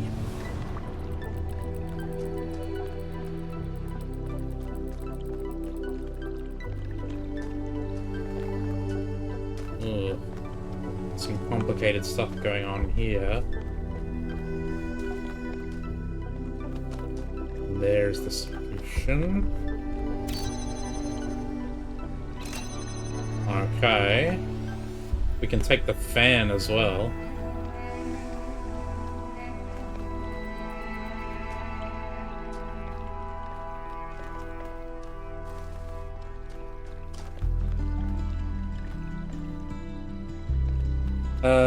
What would we need that for? We needed to lift up connector, I guess. Oh, we have a swap tool thing. Let's take the fan blade.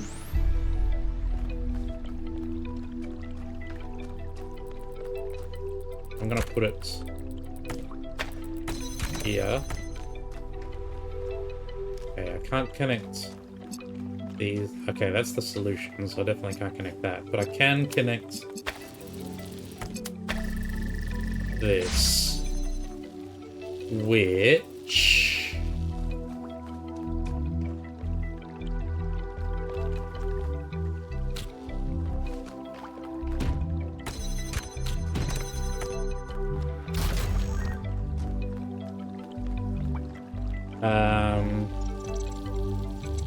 lets me get this block.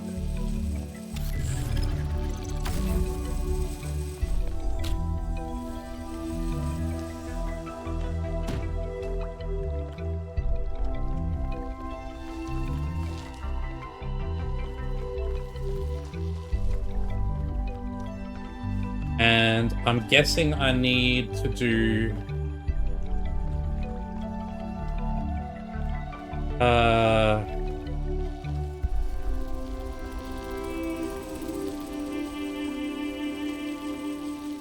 I need the connector to be lifted up. It's not going to be enough to just do like this, is it? No, it's not high enough.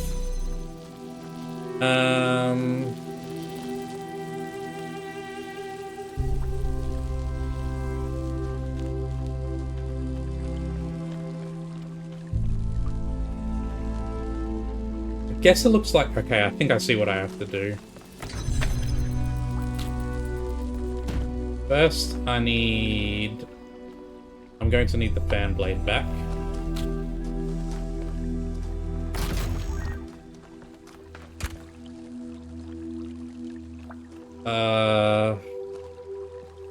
And I'm going to need this block as well.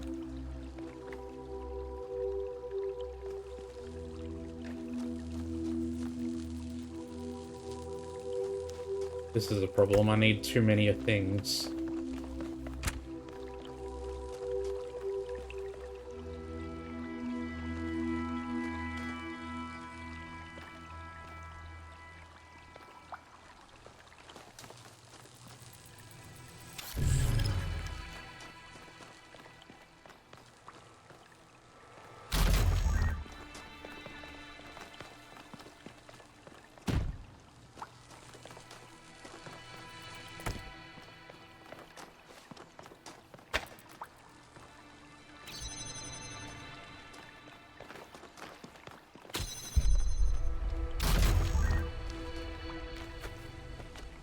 Can't create gravities through the wall.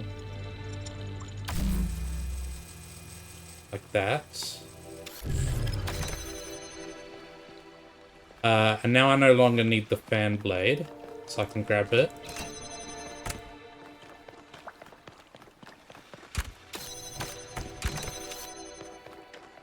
And then I can move this here. And that is the solution, I believe. Yep.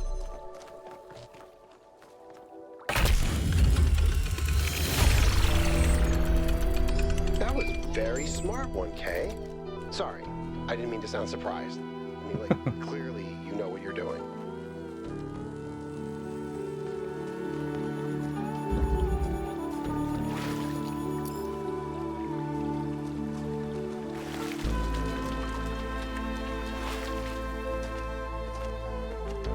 Alright, all that's left is this one. And I'll have a quick look around this area. Man, this game is making my PC work for it. I can feel the heat coming off the PC. It's heating up the room.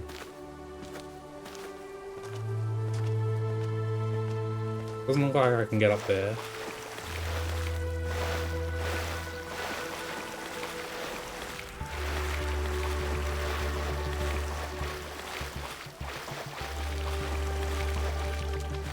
Yeah, I don't think there's anything else to find in this area.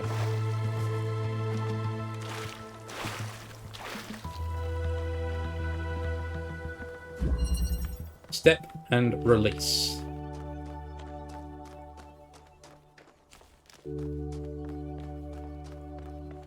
Okay, so here's the solution. I just need to power this fan and get zooped up there.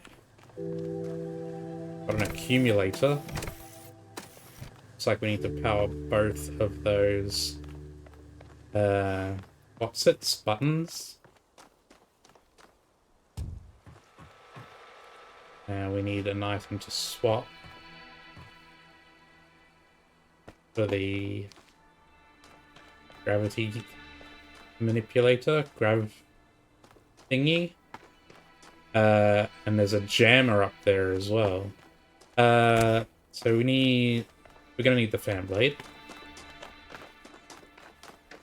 It's the only item we have access to. Okay.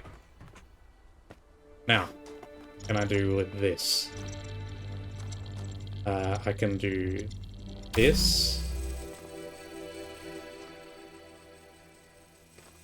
That lets me get up to... Oh, no, wait. I can get the... No. Not necessary.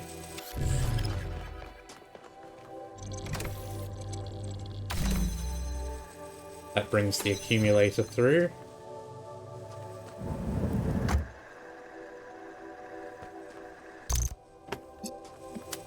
And I can also charge it up.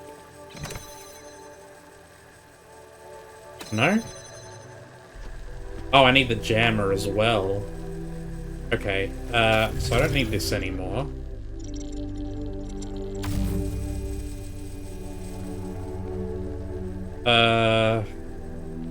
I need the accumulator. I need something to swap for the jammer. I don't think I can swap anything but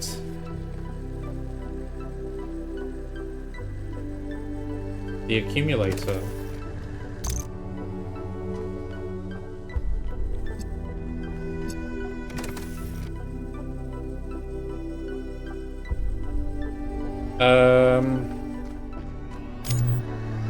I can swap this here. And then I can go up here and swap the fan blade for the jammer. And then I can swap the grav shifter back for the accumulator.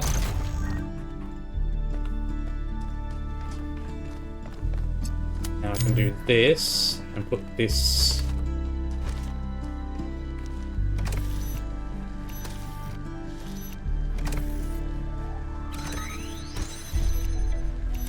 Hang on.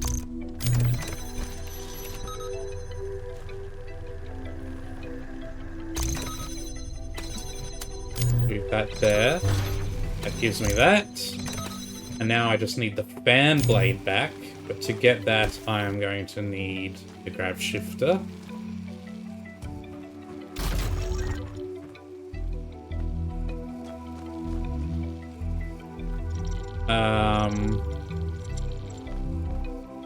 But I can only swap it for the accumulator.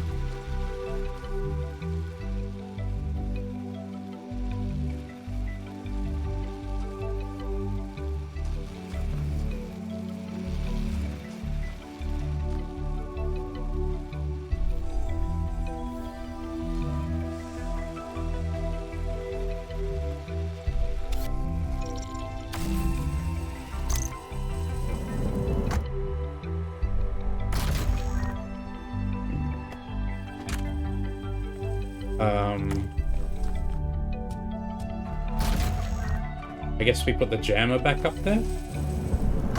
That works, I think. Oop.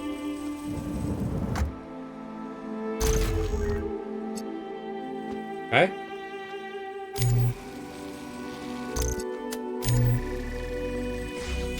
And now we can swap this back for the fan blade, and that is it. Hooray!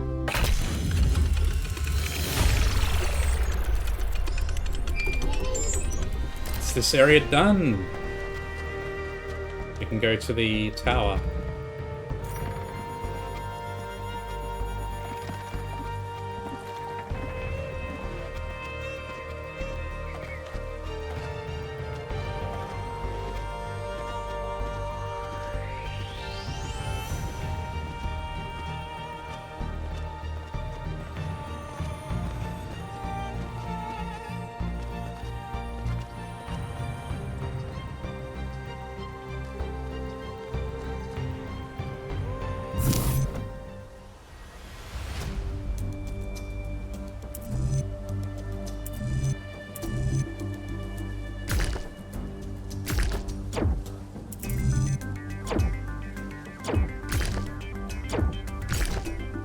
Okay.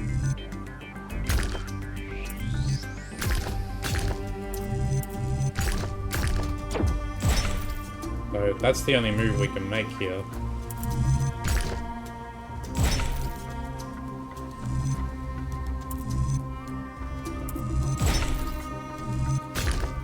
No.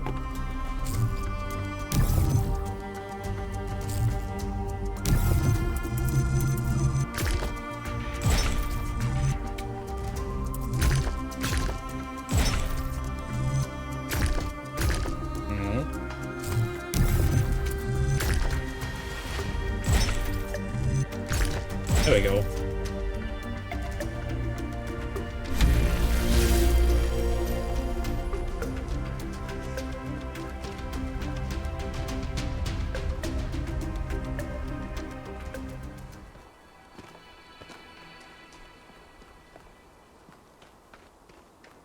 Oh, I can't get back up from here. There.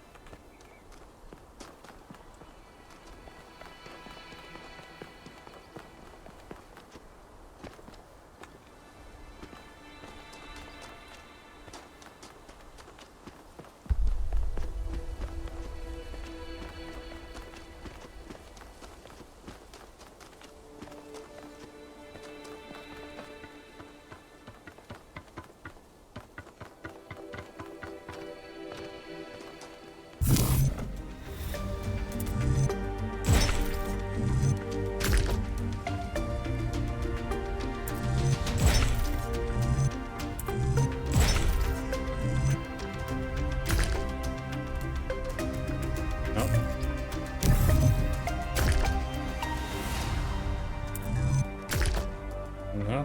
Okay, made a mistake.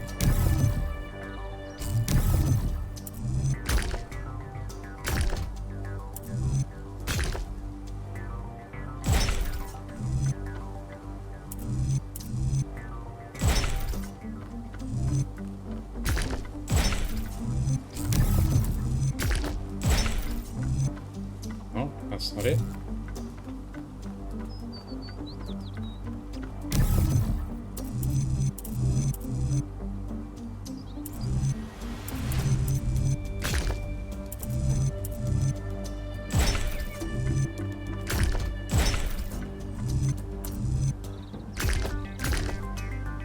Definitely not it.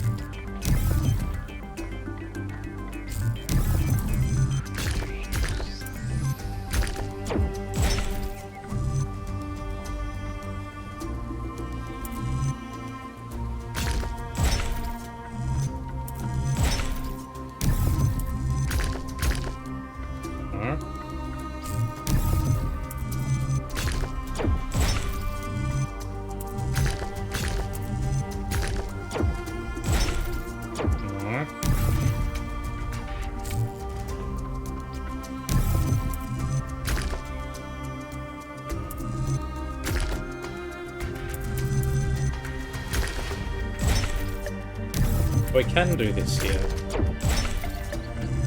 We can't do it like that though.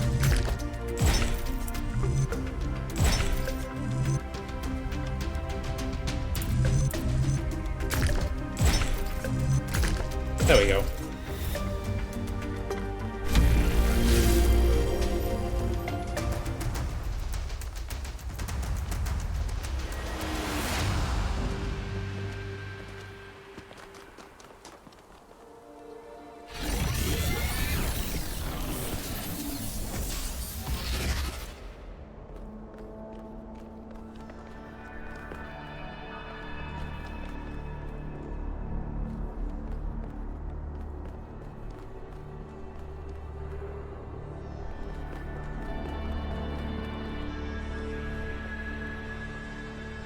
Ooh, you can see out over the whole zone.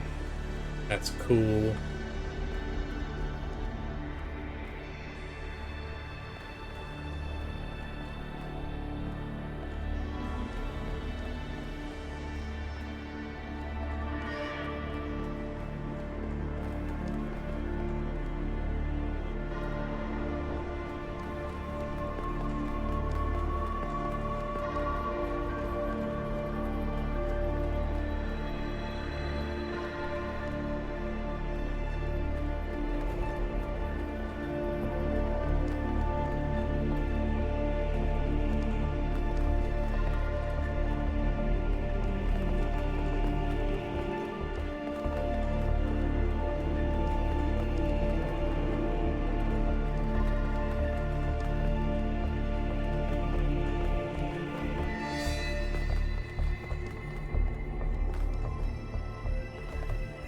Oh, oh, thought I was gonna fall.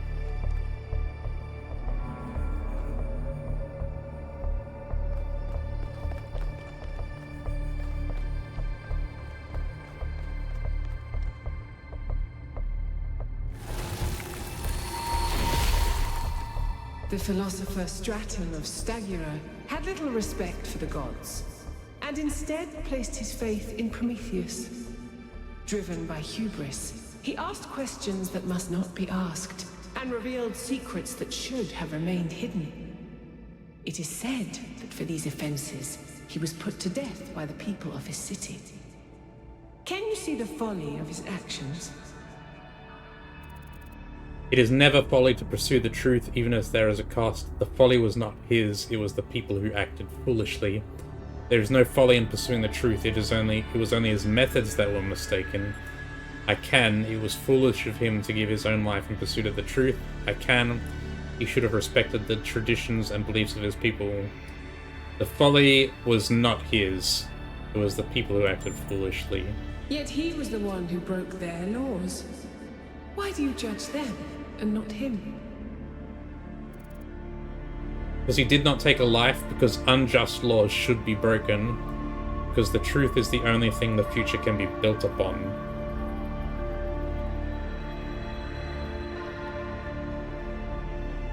Truth is the only thing the future can be built upon. You say this, and yet entire empires have been built on dreams, lies, and illusions.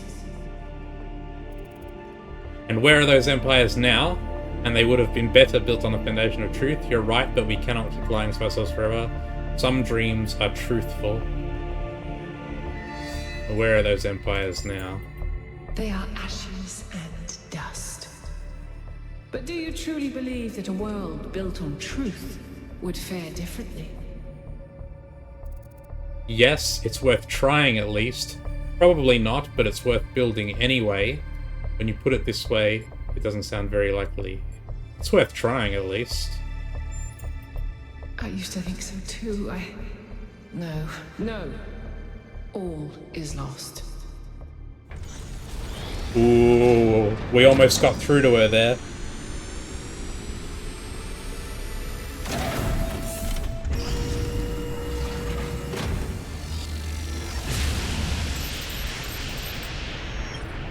Was surprisingly calm, given how aggressive Pandora has been elsewhere. I didn't think she'd even want to talk to you. I've toyed with the idea that the entities might be epiphenomenal in some way. Instead of causing the changes in the system, maybe they just respond to them.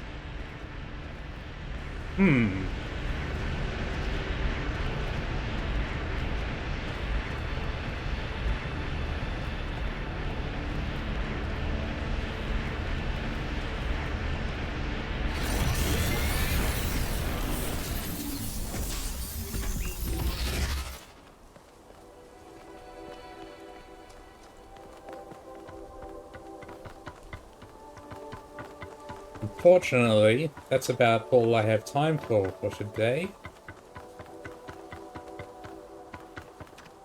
I could go a little bit longer, but not enough to really get stuck into the next area, so I'll save that for next time. Thanks anyone who's watching. Hope to see you again in the next one. Cheers, guys. Bye.